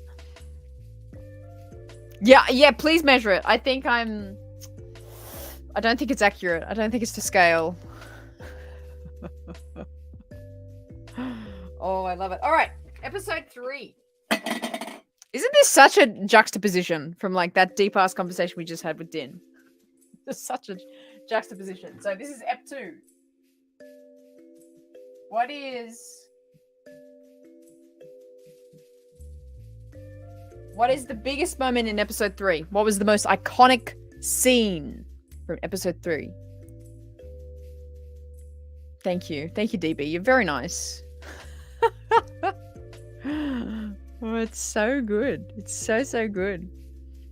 Right? Such a great transition from philosophy class. I love that. Din's philosophy class. Episode 3. Well, actually, it's probably her on the wing of the ship, I want to say. Jason? Yeah, Jason was in episode 3. Wing of the ship. Thank you, Crystal. You love my throw-on makeup? Yeah, that was a pain and a half to get out. Jason and Chop. Hera and Jason. Alright.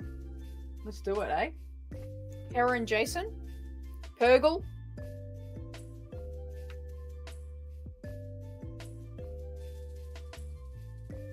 Picture of Kanan on the dashboard of the Ghost. Yeah, I like that.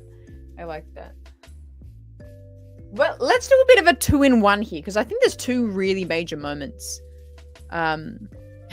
Flucus. Wrong episode 3! I love it. There's kind of 2...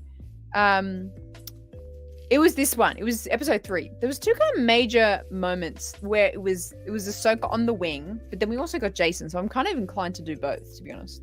Nothing beats Elbow Purple. Yeah, it really doesn't. Nothing really doesn't beat it.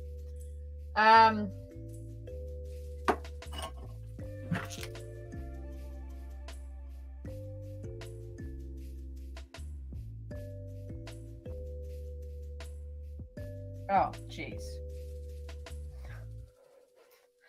Oh, jeez. Oh, no. Hang on. Let's do that.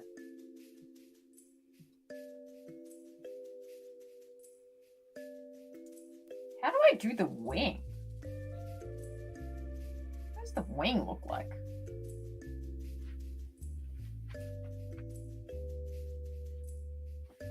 This is so hard. Like, I don't understand, like, the depth. I think. Is that the wing? Why am I doing this so bad? Why is this so bad?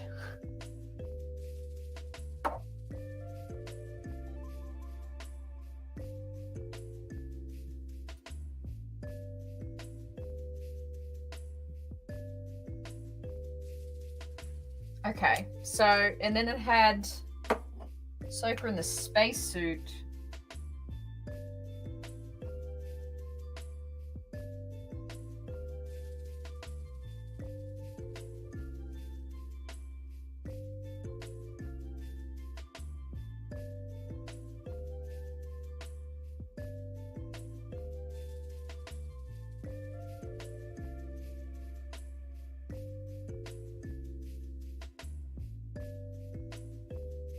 Okay. Ahsoka in the spacesuit. You're so nice to me, Lightning.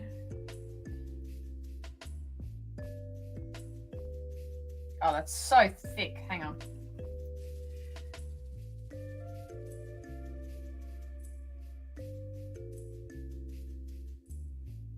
There we go. Ahsoka on the wing. There it is. There it is. And then, should we do Jason as well? Jason was first in this episode. I feel like we should do that as well.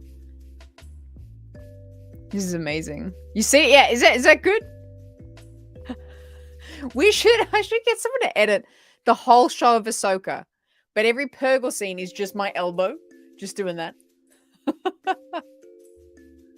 It's so good. Then we had little Jason as well.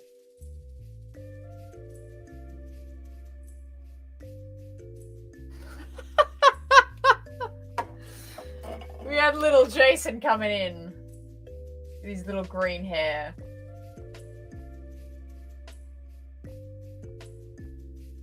There he is. Come on. That's him. That's Jason.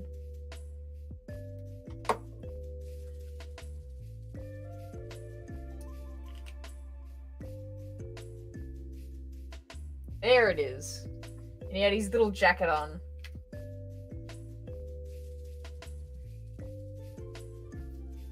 Little Jason. So we had Jason. Episode 4. Episode 4. What do we have in episode 4? Most iconic scene or moment in episode 4. Hit me.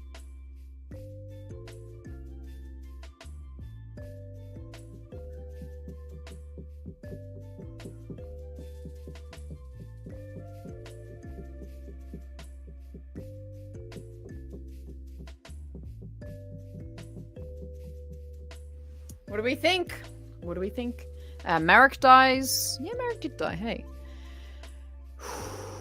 Yeah, it's so cool. Hey. The droid fight. That was cool. How the hell would I draw that?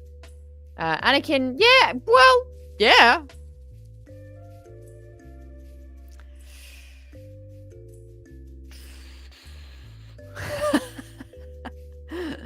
I love it. Balen sitting down, waiting for Ahsoka when he says Anakin spoke highly of you. Ooh, that was actually a pretty great moment. Oh my god, Sin. Swear to God. War between worlds. We could do the moment of like Ahsoka lying down, perhaps, on that path. Or we could just do the droid fight was cool. Marek's death and reveal was as an undead was shocking. That was shocking.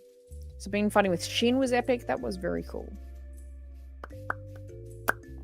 What should we do? There were so many great moments in this episode. Let's say...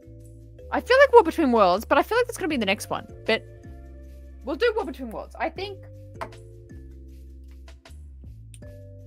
Yeah, here we go. We're going to do Anakin standing behind Ahsoka. Let's do that. So again, we're going to have to do another Ahsoka. Here we go.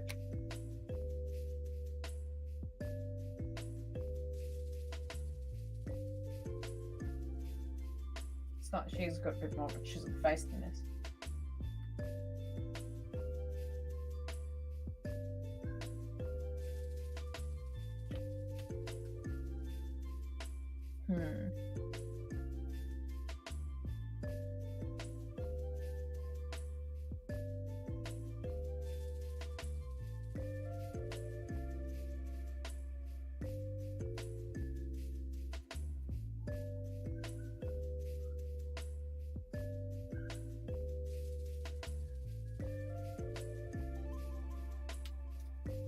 Is this, yeah, that's like, it's like this big moment of Ahsoka. Here we go.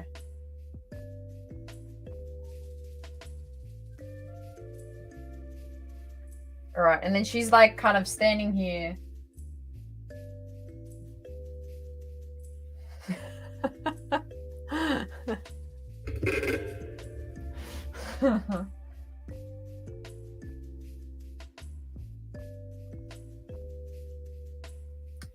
And we've got the... Then we had like freaking Anakin just like chilling here.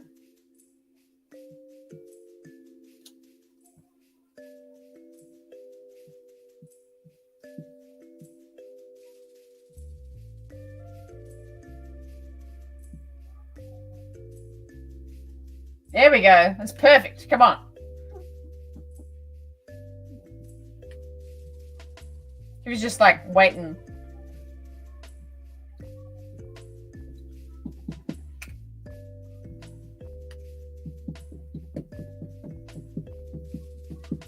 There we go. Look, we're right in the War Between Worlds. We're right there.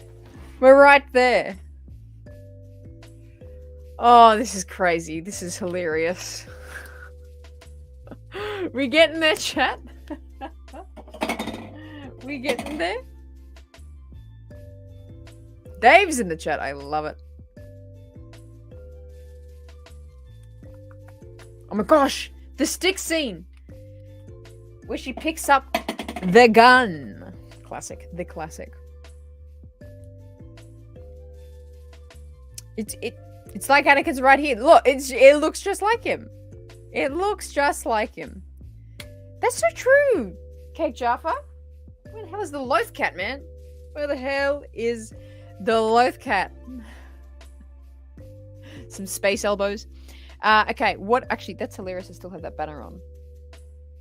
Let's put this one on. Okay, episode 5. Biggest moment from episode 5. This is a tough one. Episode 5 was pretty dramatic. What was the biggest moment, the most iconic shot of episode 5? What have you got for me? What have you got? Hey, Tony.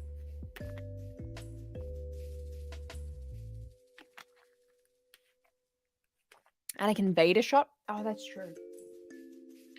What would I do? Like maybe the shape of Vader? Vader in the mist? How do I do mist with a whiteboard?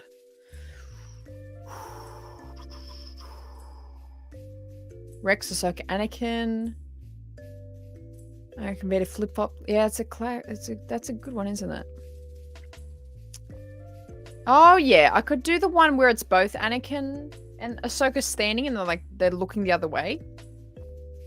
We could do that one. See, look, there's so much happened in this show. So much happened in this show.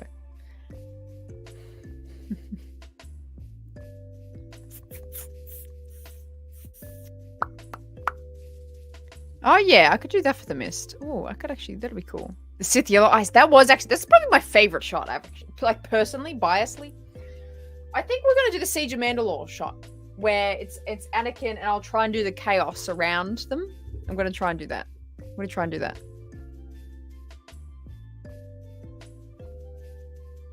All right.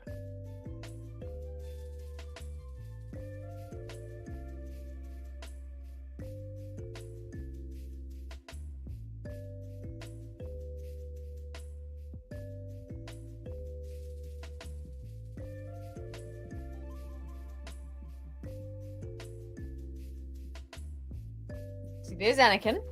He's kind of small. Should I make him bigger? No. Yes. No. Yes. No. No, it's fine. And then there's Ahsoka here. Ahsoka here is like standing next to him.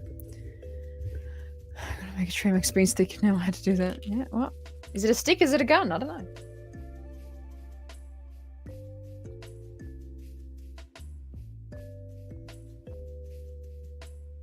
Oh, hang on. This is too big. To scale, Hannah. To scale. Yeah?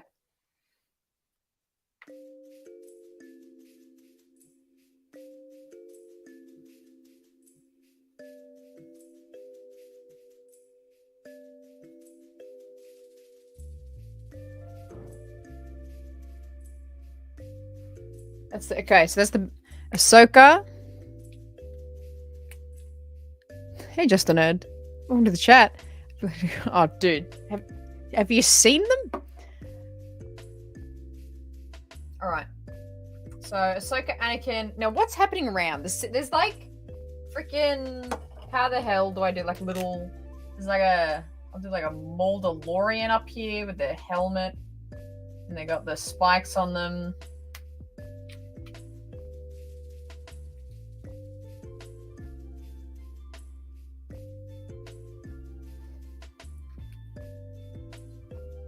Oh, there's a Midichlorian for you.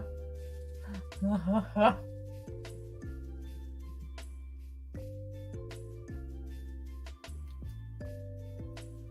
then there's like, because they're looking down like a pathway thing.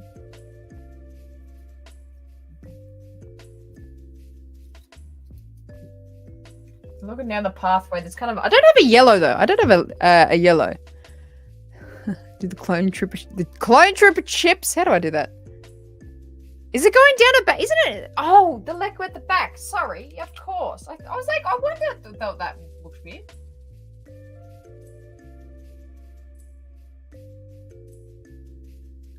There we go. There we go. Oh, jeez. How do I do that? How do I do that? I could do one in the distance.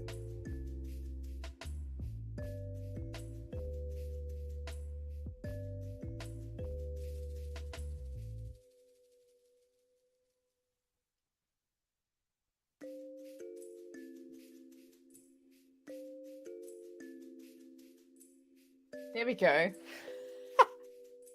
Is it? Let's do this.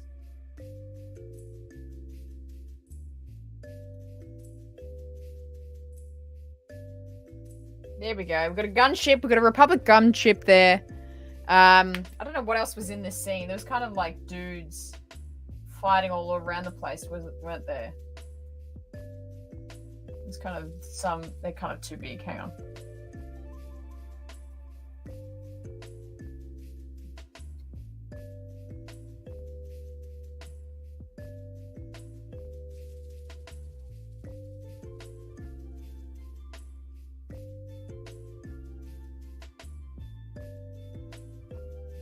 It was kind of like, it's kind of like big explosions around the place, wasn't it?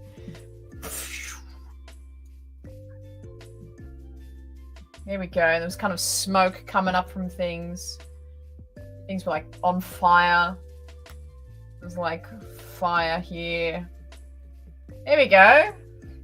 It's like we're in the Siege of Mandalore.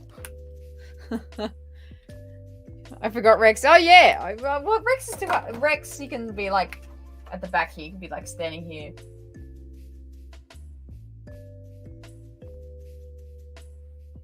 Is he Rex there?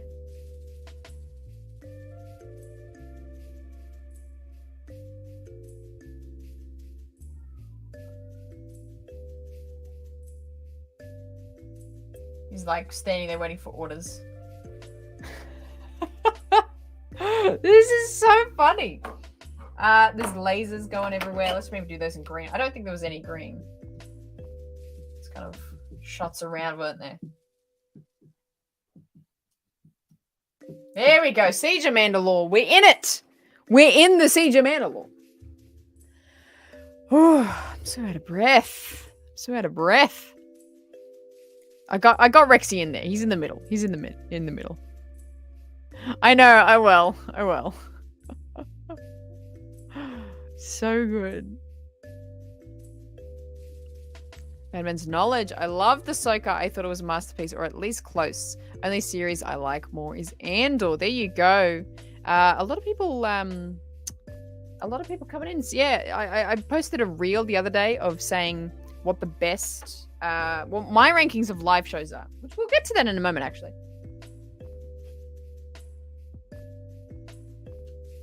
And a lot of people, I've often, the main two favorites I'm seeing are either Andor or Ahsoka. Those are the main two.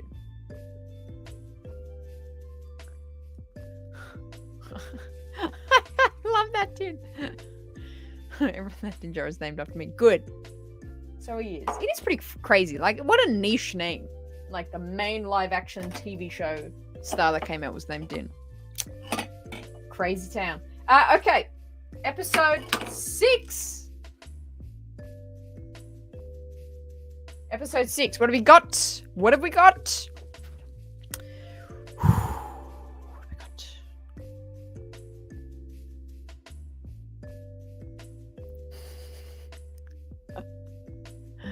Oh, I love it. I love it.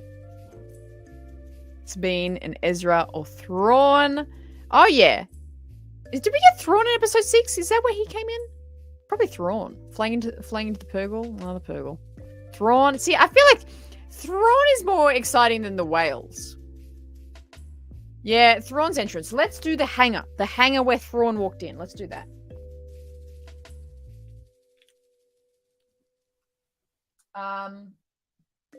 So it's like the opening of the ship here. And like there was like a little pathway.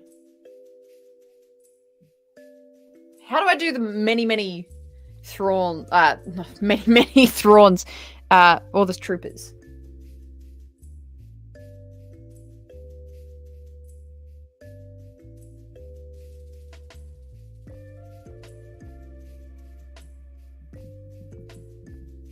So these are all the troopers, just like symbolically.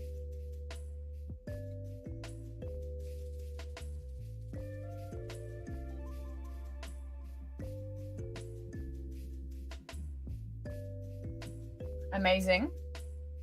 Then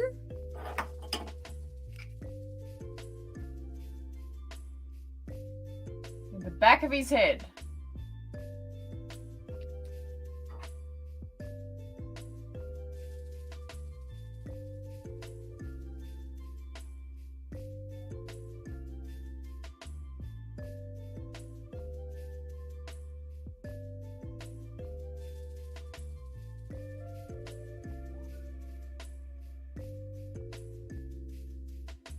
How do I do his hair? He's like walking the other way. Do a little arrow. There it is! And then, I don't know, what the hell was out here? I don't know what was out here, but it was like space. Oh, we had the weird circle thing. A weird circle thing, and then like, I think the mothers were like hanging out here, weren't they? The mothers were just like, kind of standing here awkwardly. They were just kind of hanging out.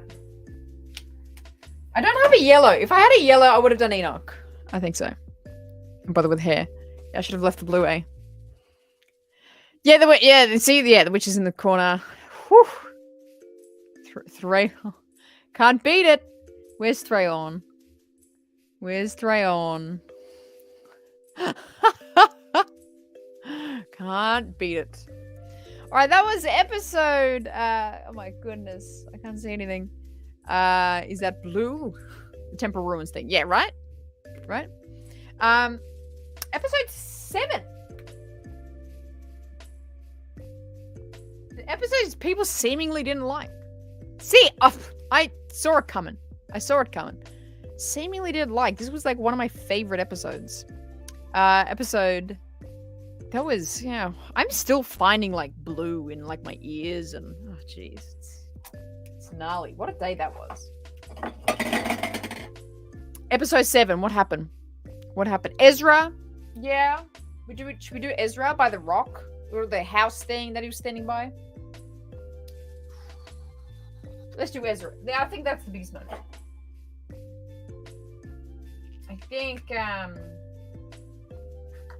was like by this little house thing.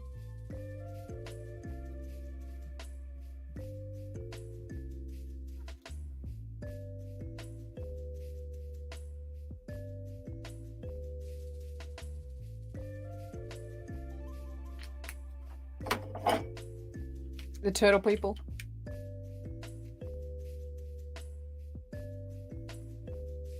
3PO. Oh, 3PO in the trial was awesome.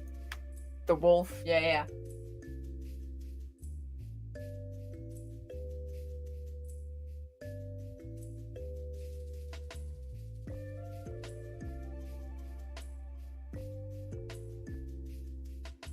He's got his like arms crossed. He's just standing there in his like little coat thing.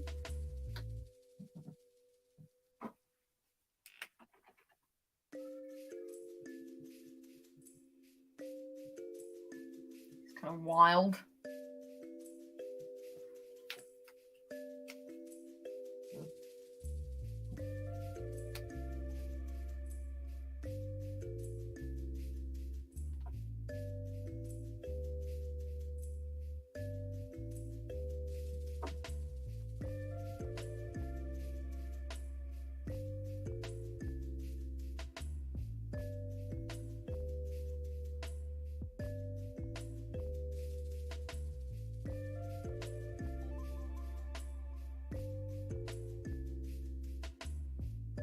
There we go.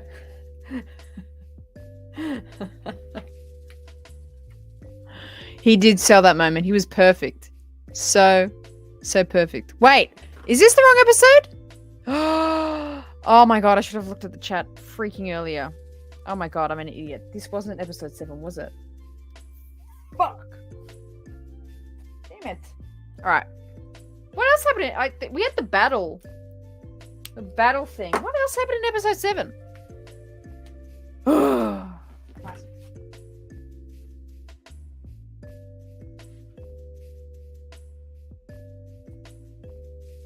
We had the battle with the turtle people. This was such a good Ezra. I spent so long on that Ezra. Come on.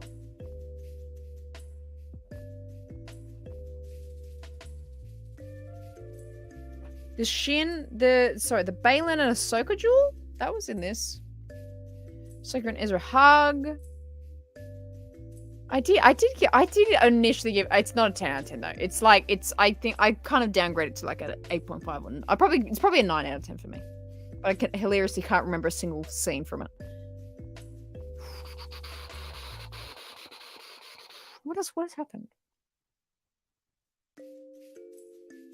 You know what I'm going to do? You know what I'm going to do from this episode?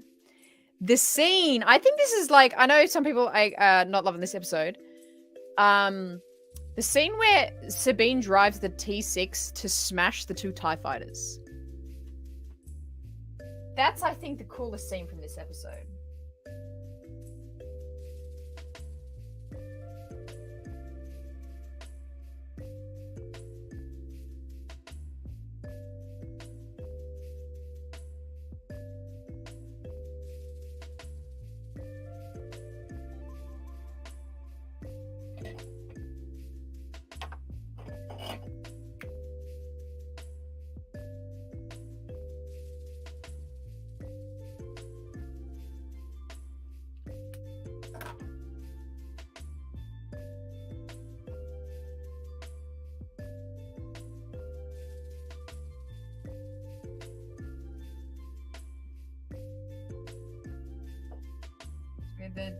The T6 coming in.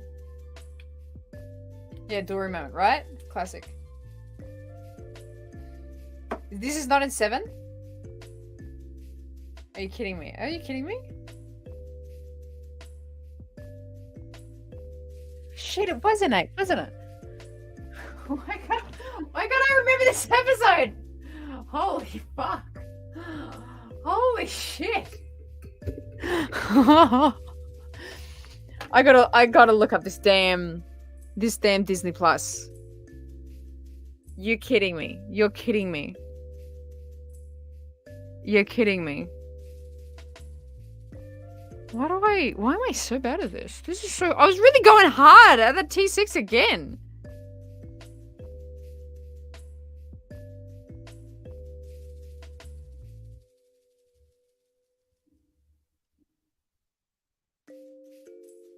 This is so funny. I'm getting the episode up so I can like look at the moments. That's so funny. Oh, we had this is the 3 we could do the 3PO scene. We had that epic like council discussion. We have the Ahsoka training with Anakin the hologram. We have the minefield with the Purgle. We have Thrawn's so cool in this. We had the conversation with Ezra and Sabine. We had the witches finding Ahsoka. We have Enoch. We have Balen and Shin's conversation. We have the fight between the battle between Balen and Ahsoka. And then we have the battle at the end. What of those? What of those was the coolest? What do we think? Sorry, I'm so close to the screen right now. This is so funny. This is so funny. One of those like 10 scenes.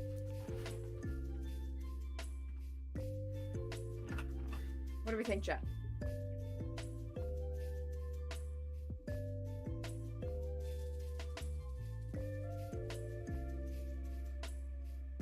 Which is, yeah, 3PO was probably the best point of this episode. Not best, I don't think it was the best.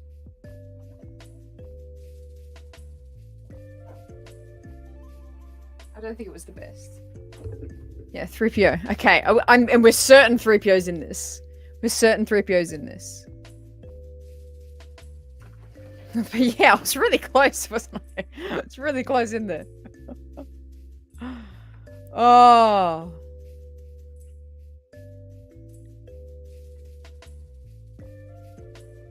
So good.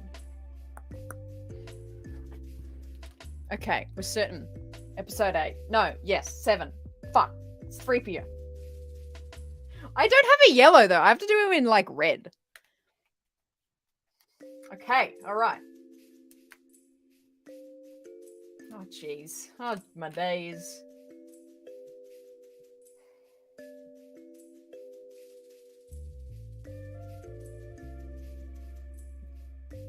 So we're in the council chambers.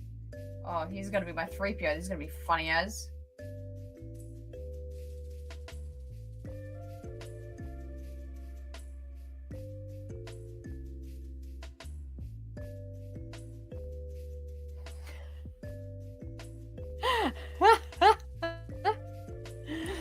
Oh no.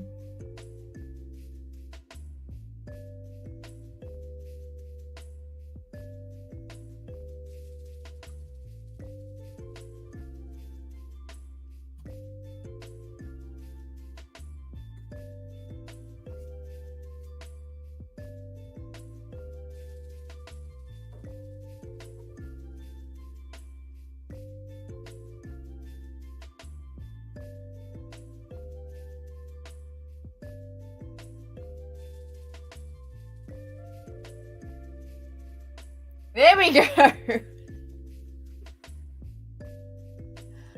Oh, he's cursed. Why? I can't get his arms right. How does his arms look? They're not really by his side though. How do I do his arms? My God, I did him too close. That's the issue. They kind of go out.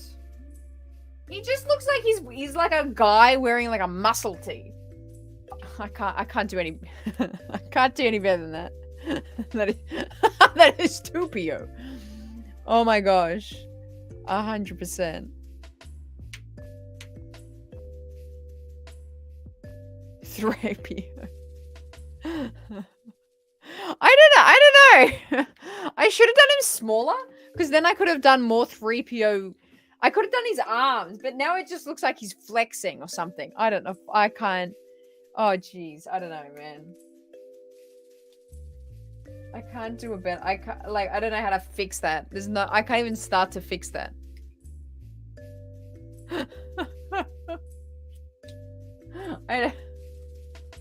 How do I fix this? Oh, anyway. I just got it. We got to move on. I did it 3 times already. My God. Episode 8. Episode 8. Finale. Crikey. Oh. Yeah, I don't know. Like, I feel like maybe I should try again, though. Give me. I'm gonna try him again and give me an episode ideas for episode 8. Oh my God. That's cursed, man.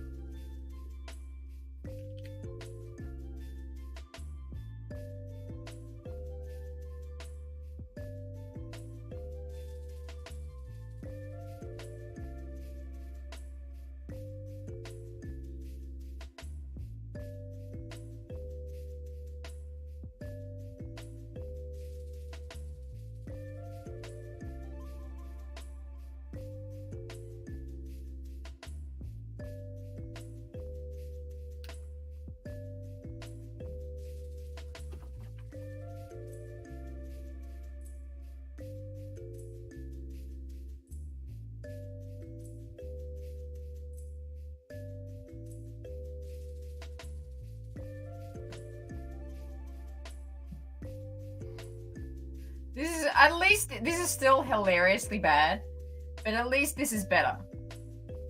At least this is better, right? Tell me, please, someone please to God tell me this is better. Oh no, I'm kind of fucking up his stomach here. Hang on.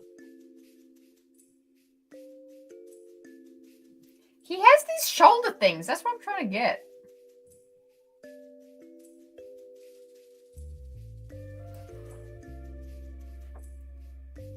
Oh man. That is so funny. Shoulder thing. He's got these like kind of shoulder things. This is a bit better. He's a bit more recognizable, maybe. I don't know. If I do the pecs, they'll look like boobs. I can't do them. Didn't give him a neck. So it's hard to do the. Oh yeah, I didn't give him a neck.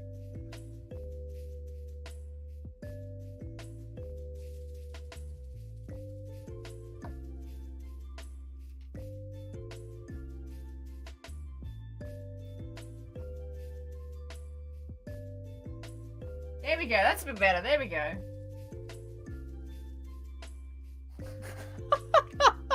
He looks like he's wearing nothing but a belt because I don't have the yellow. Oh my God. Oh my God. Yeah. Yes. Oh. I can't do it. Far out.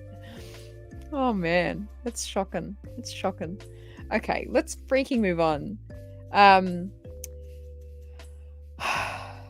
Let's do episode 8. I can't. He does kind of have pecs though, doesn't he? That doesn't help. That doesn't help. Episode 8. Balen on the statue? Yeah. Yeah, is that what we're vibing? Purgle's coming out of the galaxy. That's not in episode 8. I know that much. Episode 8 should, yeah, it should be anything's easier after this. Anything's easier after this. Oh, so good. So good. Morgan versus Ahsoka. What do we do for episode 8? We could do Balen on the rock. Or we could do that really cool shot of like Ahsoka with the backwards grip and Ahsoka and Sabine beside her. Could do that. Could do that one? Yeah, like the whole crew. Yeah, you got it, Jaffa. Hera and Carson. Yeah. Been on the statue for sure. We've done a lot of Ahsoka, even though it's an Ahsoka show. We'll try and do Balen on the statue. We'll try and do that. Try and do that.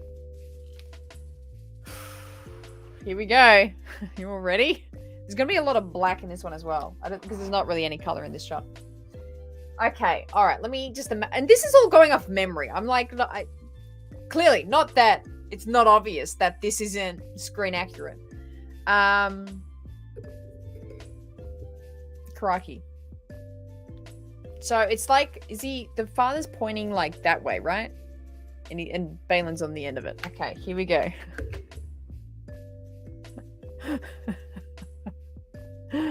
Oh man. Here we go. All right. Strap in. Wait. I'm cooking, okay? I'm cooking.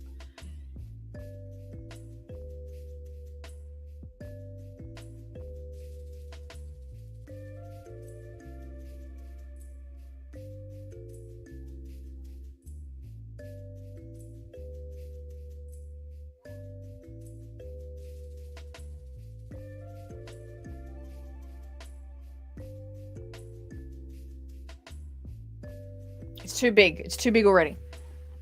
Hang on.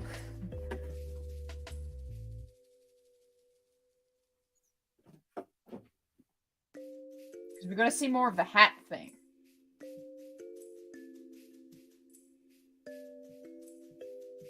He's got like the beard. He's like the...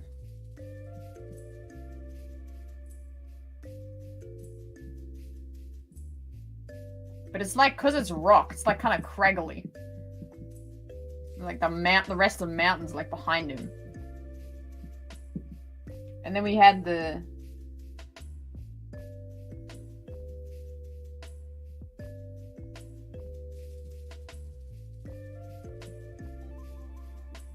the rest of the mountain range.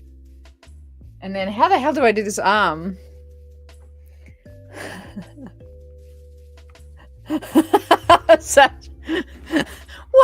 What a beautiful piece of art. What a beautiful piece of art I've returned to. It's perfection, isn't it, really? It's like we're watching the real show. 4K, Ahsoka, whole season of Ahsoka in 4K right here. Right here. Was the right arm across the body? Crikey. I don't know how I get this right.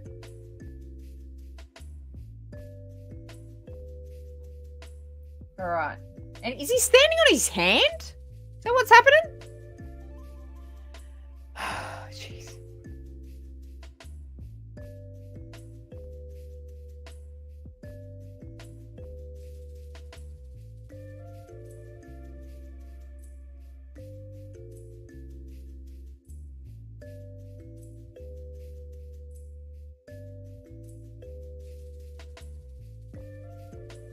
There we go.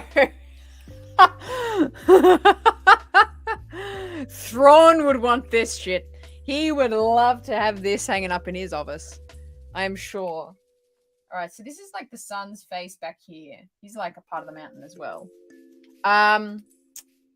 We'll do Balen. He's not wearing red, but he will be in red.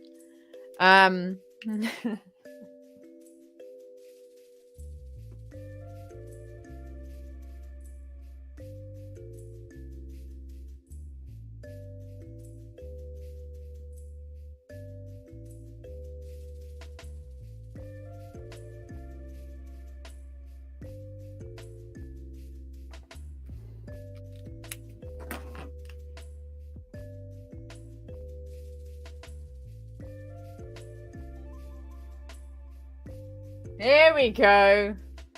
Here's Balen. Oh, it's kind of too tall, isn't he?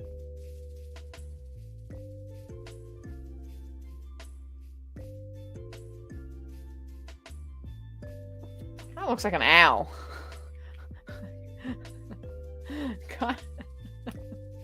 He could. Yeah, it's perfect. It looks like a giant gnome who's caught a red robin. So hard. Fuck. Scraggly mountains in between.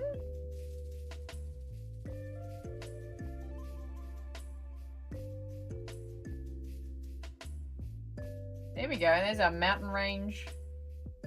Oh, perfect. Perfect. Hey, double A. Exactly. Oh, man. 100%. 100%. You know what is funny? You actually mentioned this, Tim. These whiteboard sessions have become so iconic. I was actually thinking of taking one of the designs or one of the shows where we went crazy on the whiteboard and put it on a t-shirt as a design and literally sell it so people could buy the whiteboard discussion that we had. I wondered what whiteboard session it would be. Would it be the session that we talked about Anakin? Would it be the session that we talked about the Purgle, where I drew Thrawn maybe? This on a t-shirt.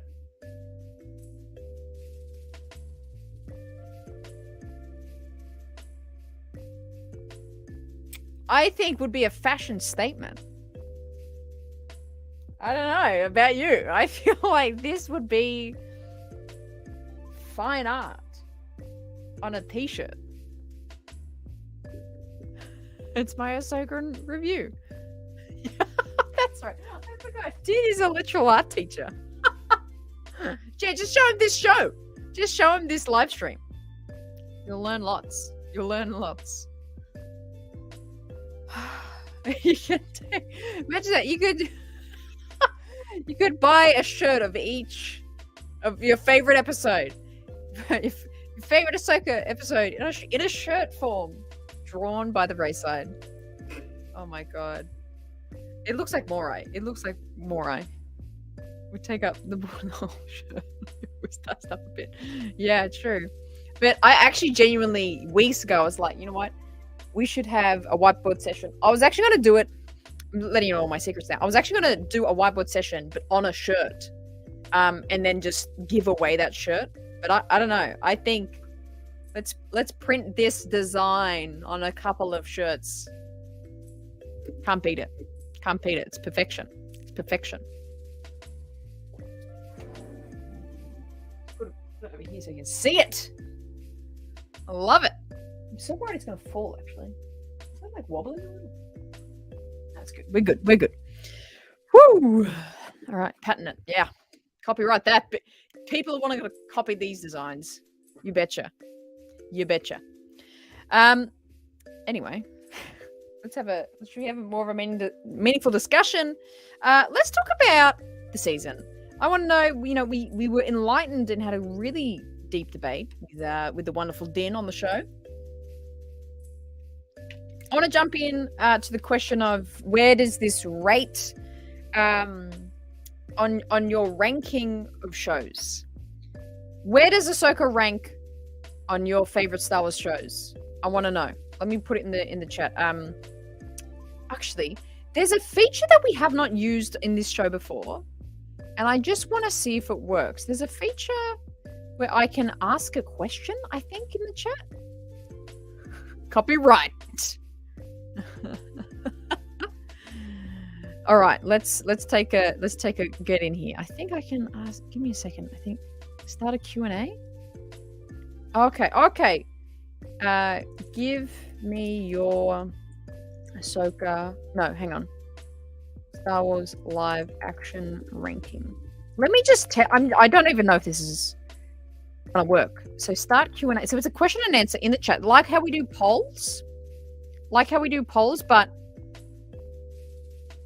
think you can type an answer. You can type your answer. I believe it should work like this, which would be awesome. I'd love to hear it. I would love to hear where this ranks. A lot of you did already comment on the reel I posted, which was awesome to see. So many of your rankings. If you haven't seen that reel, or like you haven't told me your ranking, tell me now. Sorry, I'm just trying to get the right ratio here. There we go.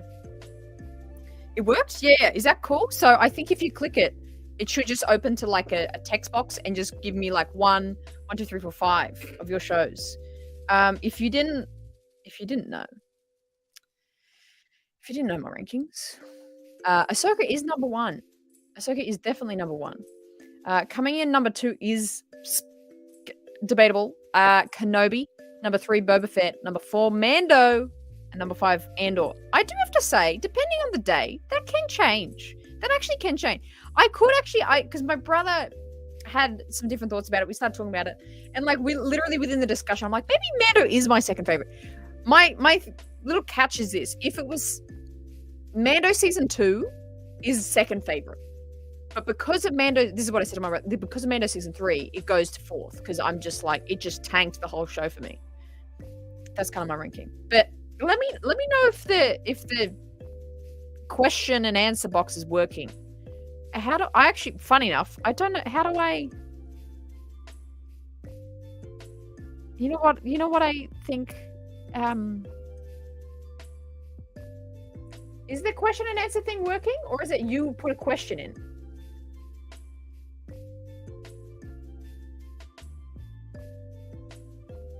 You know what's really funny is actually it got sent a thing. This is really funny. I don't know if I can even open up the answers. I don't see anything happening. Maybe this isn't working. What happens if I end the Q&A? Oh, the questions in the question list. Cancel. Where's the question list, though? Hang on.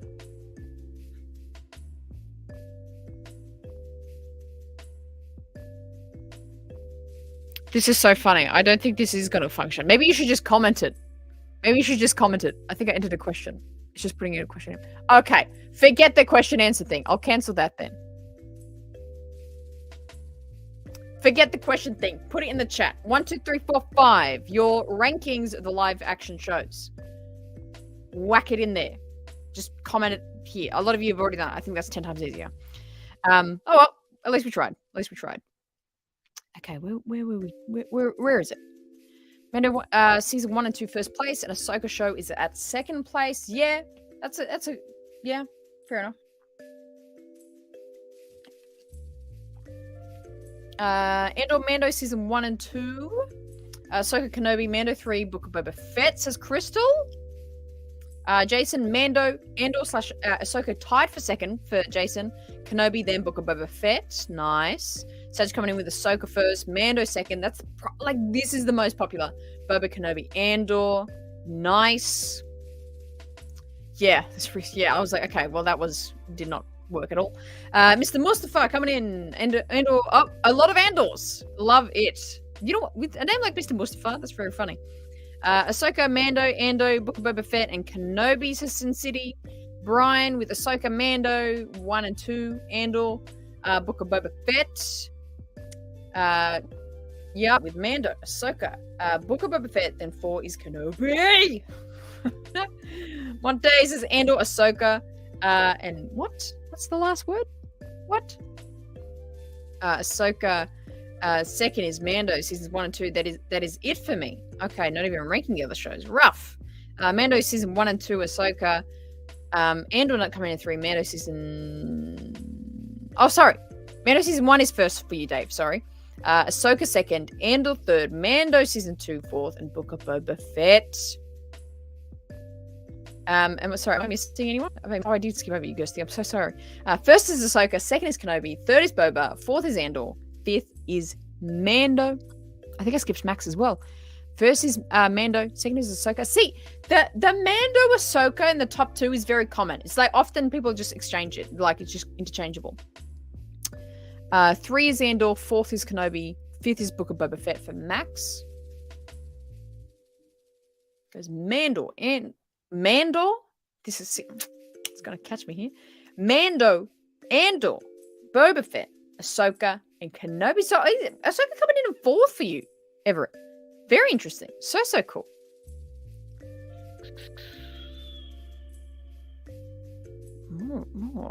More. Did I do Dave's? Yeah, I did Dave's. Skywalker's Academy, Andor, Ahsoka might be recent bias. Yeah, true. For second, the Mando 3rd, Kenobi 4th, Boba Fett 5th. This is interesting. It's interesting hearing everyone's rankings, actually.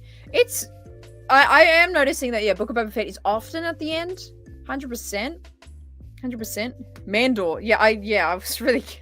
So, just too many... I can't... It's all too many letters in there. Too many letters. 5 Kenobi, but maybe 4 Kenobi and 5 Book of Boba Fett. Yeah, for sure. Yeah. Well, I mean, this is the subjective part. This is the part where you tell me what you like, though. This is the interesting part. You know what, Dave?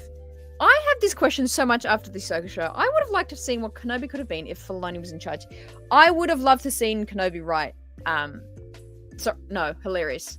I would have loved to see Dave write Kenobi. I want to know what that would have been like.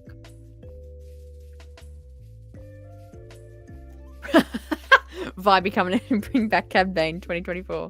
I love it. I haven't seen all of Andor. You know what? I'm thinking of doing an Andor rewatch soon. So that's actually really interesting. Sorry. Let me go back up to you, Cake. Cakey. You guys have the greatest names. You guys are the greatest chat. I can't even find yours, Cake.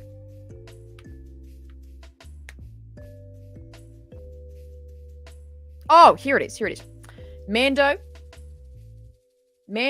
season 2. Yes. Andor, Ahsoka, Mando season 1, Kenobi, Mando season 3, Book of Boba Fett. Mando season 3 was better than Book of Boba Fett. I get space vespers are weird, but you gotta admit the first few episodes of Book of Boba Fett were like really good. Come on. So one to Kenobi, great. It had moments, but overall didn't live up to my expectations. Yeah, like the moments it had was great.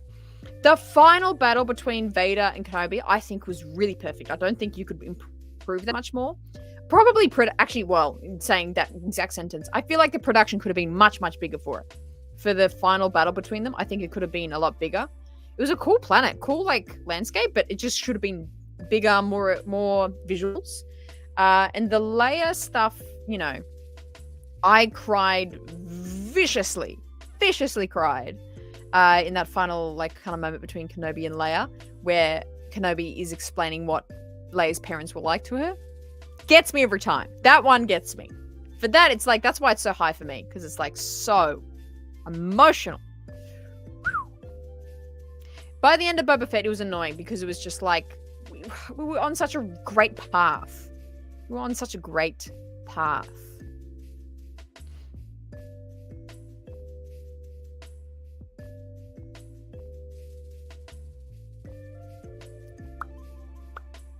Hard to get much better than Mando season 2 finale. Yeah, for sure. Yeah, me too. SAG, Ahsoka, Mando season 2, Mando 1, Boba, Mando, Kenobi, Andor.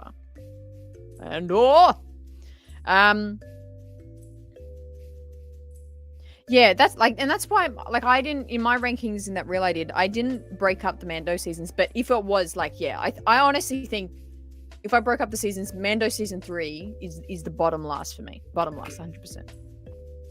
That last Vader should have been a lot better. I think the dialogue was, this is so random. This is turning into a Kenobi chat. The dialogue I think was spot on, and I think the moves were pretty cool, but I just think it could have been visually bigger. But I think it was the right idea. It's the right idea. The final battle in Kenobi killed the show for me. 100%. Really? I thought that was a really strong moment, but I do agree that it could have been better.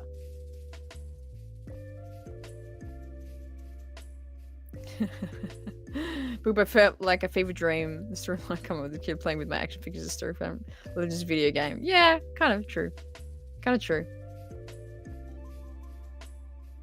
Oh, yeah, I kind of vibe that. But it's impressive to see Ahsoka so high for so many of you. I mean, Sag rating it number 1. Who else voted it number 1? Tim voting at number 1. Brian, Sin, Kirsty. All you guys are rating it number 1. It's done well. It's done very well. I think overall, it's brought, I honestly, the Anakin stuff was just so magical. I think Rosario's performance of Ahsoka couldn't get any better. I don't think we could have improved that. I think she did such a great job. I think her portrayal of the first few episodes was spot on. She was very grey, very solemn, very quiet, pensive, hesitant. I think it was all those things. And then her experience with the War Between Worlds with Anakin, learning this lesson and experiencing more, I think transformed her to be more than she was before. And she became this very... She came back with confidence. She wasn't hesitant. And she knew what she had to do. She was a lot more confident. I think that was such a great portrayal from Rosario. I really did enjoy that. I think that was probably one of the highlights for me was her character arc in this show. I think it's maybe easy to forget about it because we're getting only one episode at a time. We're not getting a binge, like all at once. I think it's easy to kind of skip over the fact, but think of Ahsoka in episode 1 to episode 8, even though, I think we could have had more episodes and all those kinds of things. The positives from this show, I think we did get actually a really great development. It is quite a different character from episode 1 to episode 8. I think she is quite different, and she shows that she's very different. I really like her portrayal. And, I think we introduced all these great characters to live action, like Hera Sabine, and even Jason. I haven't really been checking out if people are like hating on Jason or whatever, but I love this idea of Jason. I think he's a really cool character. I think they actually played him well. I think it was like a good portrayal. And I want to see if we're doing future projects, I want to see little Jason coming up in the world. Maybe have Ezra, train him, things like that. I think that would be super cool. I think that would be super, super cool. I really enjoyed Jason. Ahsoka the White. Yeah, she really was. Like Din said, the Gandalf. She's the Gandalf of Star Wars. Just agreeing that the Ahsoka has one of the most full character arcs and growths, 100%. The fact that I have only watched every show once was fine, and no desire to rewatch tells me plenty. Absolutely. Didn't come across as overbearing. Yeah, it's true. Everett saying the Ahsoka show could have been much better if the story was more structured to 30-minute episodes, stretching over 16 episodes instead of trying to stuff things into 8. Yeah, I think it could have been a 12-episode show. If they'd shown what Balen, what he was looking for and what was calling to him, then probably I would have ranked Ahsoka show first place because it would have been Balen's objective mission. Yeah, true. 100%. Dave, character evolution in Ahsoka and Sabine were well done. And the additions of new characters as Shin and Balen were excellent. True. New characters went down very well. The fan favorites. Shin being a very big, very, very big, fan, like coming out of nowhere. People loving Shin. Super cool. Love it. Dave's probably thinking I overdid Ahsoka feeling lighter. We don't have Ahsoka the White. Yes. Dave probably thinking I overdid the Ahsoka feeling lighter. I don't think so. We don't have Ahsoka the White yet. I think she's embodying that pretty well. The young Ahsoka actress, yeah, she did pretty well. I was very, kind of not cynical, but I was a bit iffy on her at first. But upon rewatches of that episode, I think I do like it. I did enjoy that episode. Shin is a fan favorite because her last name. Yeah, fair enough. Hang on. Give me your final thoughts on this season. Because I've just realized I'm kind of going through mine. Final thoughts on this show. This is going to be pretty much our last live show that we are going deep on this show. Of course, we'll talk about it. We'll come up in live shows and everything. But this is our last Ahsoka stream. So get your final thoughts out. Hey, Star Raptor, fun show. I was backing for New York Comic Con and had you in the background. Very entertaining. Oh, thank you so much for sticking around for this. This has been a really long show. I appreciate you sticking around. I hope it was fun. Lots of chaos. You can't beat it. Can't beat it. It's not that I hated all the shows or characters or anything. It's just the other few spots here and there. But there was just no heart. Nothing that captured my imagination as a boy. Absolutely. Fair enough. Overall, great show. Great show. I love it. Remember, Ariana wasn't just playing young Ahsoka. She was playing current Ahsoka in young Ahsoka's body. Yeah, true. It is true. It was very well done. Yeah, I think her performance was really good. I think it was really, really cool. I think, again, it was kind of weird. I think I was just jarred. I think I was just kind of a bit of whiplash when I first saw her. But then now, I enjoy her performance of it. It's really interesting. It's really, really interesting. Double A, my only question is, my final question. What do you hope to see for season 2? And what's your prediction? What would you like to see? What would you not like to see? I think season 2 is definitely a must. I think there's just so many stories here that we need to expand on. I think we're going in the right direction of there should be a dual storyline here of the New Republic stuff, Ezra, Hera. I think that should be the kind of the B plot line, and then we have the A plot line, which is Ahsoka understanding more of the Force, and kind of through Ahsoka we understand more of the Force. I think we're going to stay on Peridia for quite a few more episodes, maybe even explore the new galaxy further, like outside of Peridia or Peridia. I don't know. I always forget how to say it. I don't know how to say it. I think we need to see. Obviously, Balin's story is it's so tricky. It's so sad with Rey's passing so soon. I'm down for a recast. I think there's actors out there that could be like viable to play Balen. I think that's an option.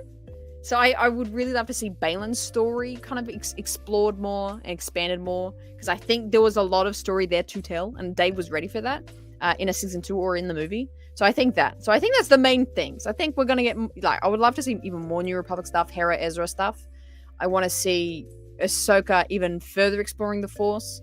I want to see Balin's journey and where that takes him, and Mortis. I think all those things, well, not all those things, but the Ahsoka Balen stuff, the Mortis stuff. I think so. Ahsoka becoming the daughter. See, that could happen in a season 2 in some way or another. We probably could, honestly, Dave. It could probably take us a whole. It could take us a whole other show. It's terrible what happened, but he needs to recast the continued story. True. I hope we get a Tales of the Jedi with Balen and Shen. To be honest, that would be sick. I think that would be really, really cool. But it is so sad. But his performance is so perfect. He does it so well. He's such a standout character to me. Such a standout character. Balen needs to be recasted to honor what Rey did. Yeah, I think it would be tricky. To write out what he was doing, because I think that was such a big part of the show. I think it would be tricky to write that out. 100%. People watch Star Wars for what it is. It's much better than watching it based on expectations. Many people allow their speculation to become expectations. That's true. I would love to remember what we all said. We need to go back one day actually and see what we predicted for this show. See what we thought was going to happen that didn't happen. I'd love to do that actually. I'm going to make a post about that later.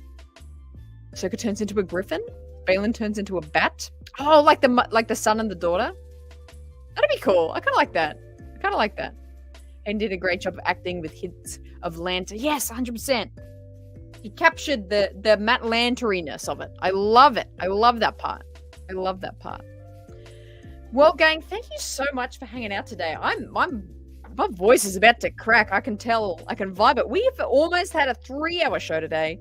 Again, big thank you to my friend Din coming on the show, getting deep, talking Force, talking spirituality, and the meaning of the Mortis Gods. It was so fun to have him on the show. Again, if you're interested in checking out his music, which he has a lot of, head down to the description. I've got his YouTube, his Instagram there if you want to follow what he's up to, and his Spotify so you can go listen to his stuff. This has been such a fantastic show. I'm all talked out. We're going to be hitting a new schedule here at the Race Side. We're going to be having gaming streams coming back to the weeks as well. Now that the shows are over, now that Ahsoka's over, we need something to do here. So gaming shows are going to be coming back depending on how much you want more pancakes. Reaction Cam will be making a return. We're going to be doing some more Star Wars crafts and making things. Getting back to our roots here. Love it. You will love to see it. But I can't wait for more streams. Again, keep an eye out for that post. We're going to have a new schedule of things. It's going to be very, very fun. Another great stream. Thank you so much, Master Yava. Appreciate you. Hope you enjoyed, Brian. Thank you so much. It was a discussion and a half, wasn't it? Absolutely. I know. I was going to do Andor watch along by myself, but maybe we should do watch alongs with the gang. Maybe. You know what? I think I'm down for some more. I'm almost considering going back to KOTOR. Maybe Karth needs me again. We'll see. We'll see. This was super fun, Din. Thank you again for coming on the show. It was so great. It was so great. I love it. Yeah, I don't even remember. Like the last, we're outside of a watch party. I don't remember the last time I did a 3-hour stream. Like how random. This just kept going. Absolutely. No worries. Sin City. For sure. Well, gang, thank you so much for joining the show. Appreciate you all. Make sure you take care. Enjoy the rest of your weekend. Enjoy the start of your week. I'll see you very soon in videos that come and shows. Make sure you always choose the right side.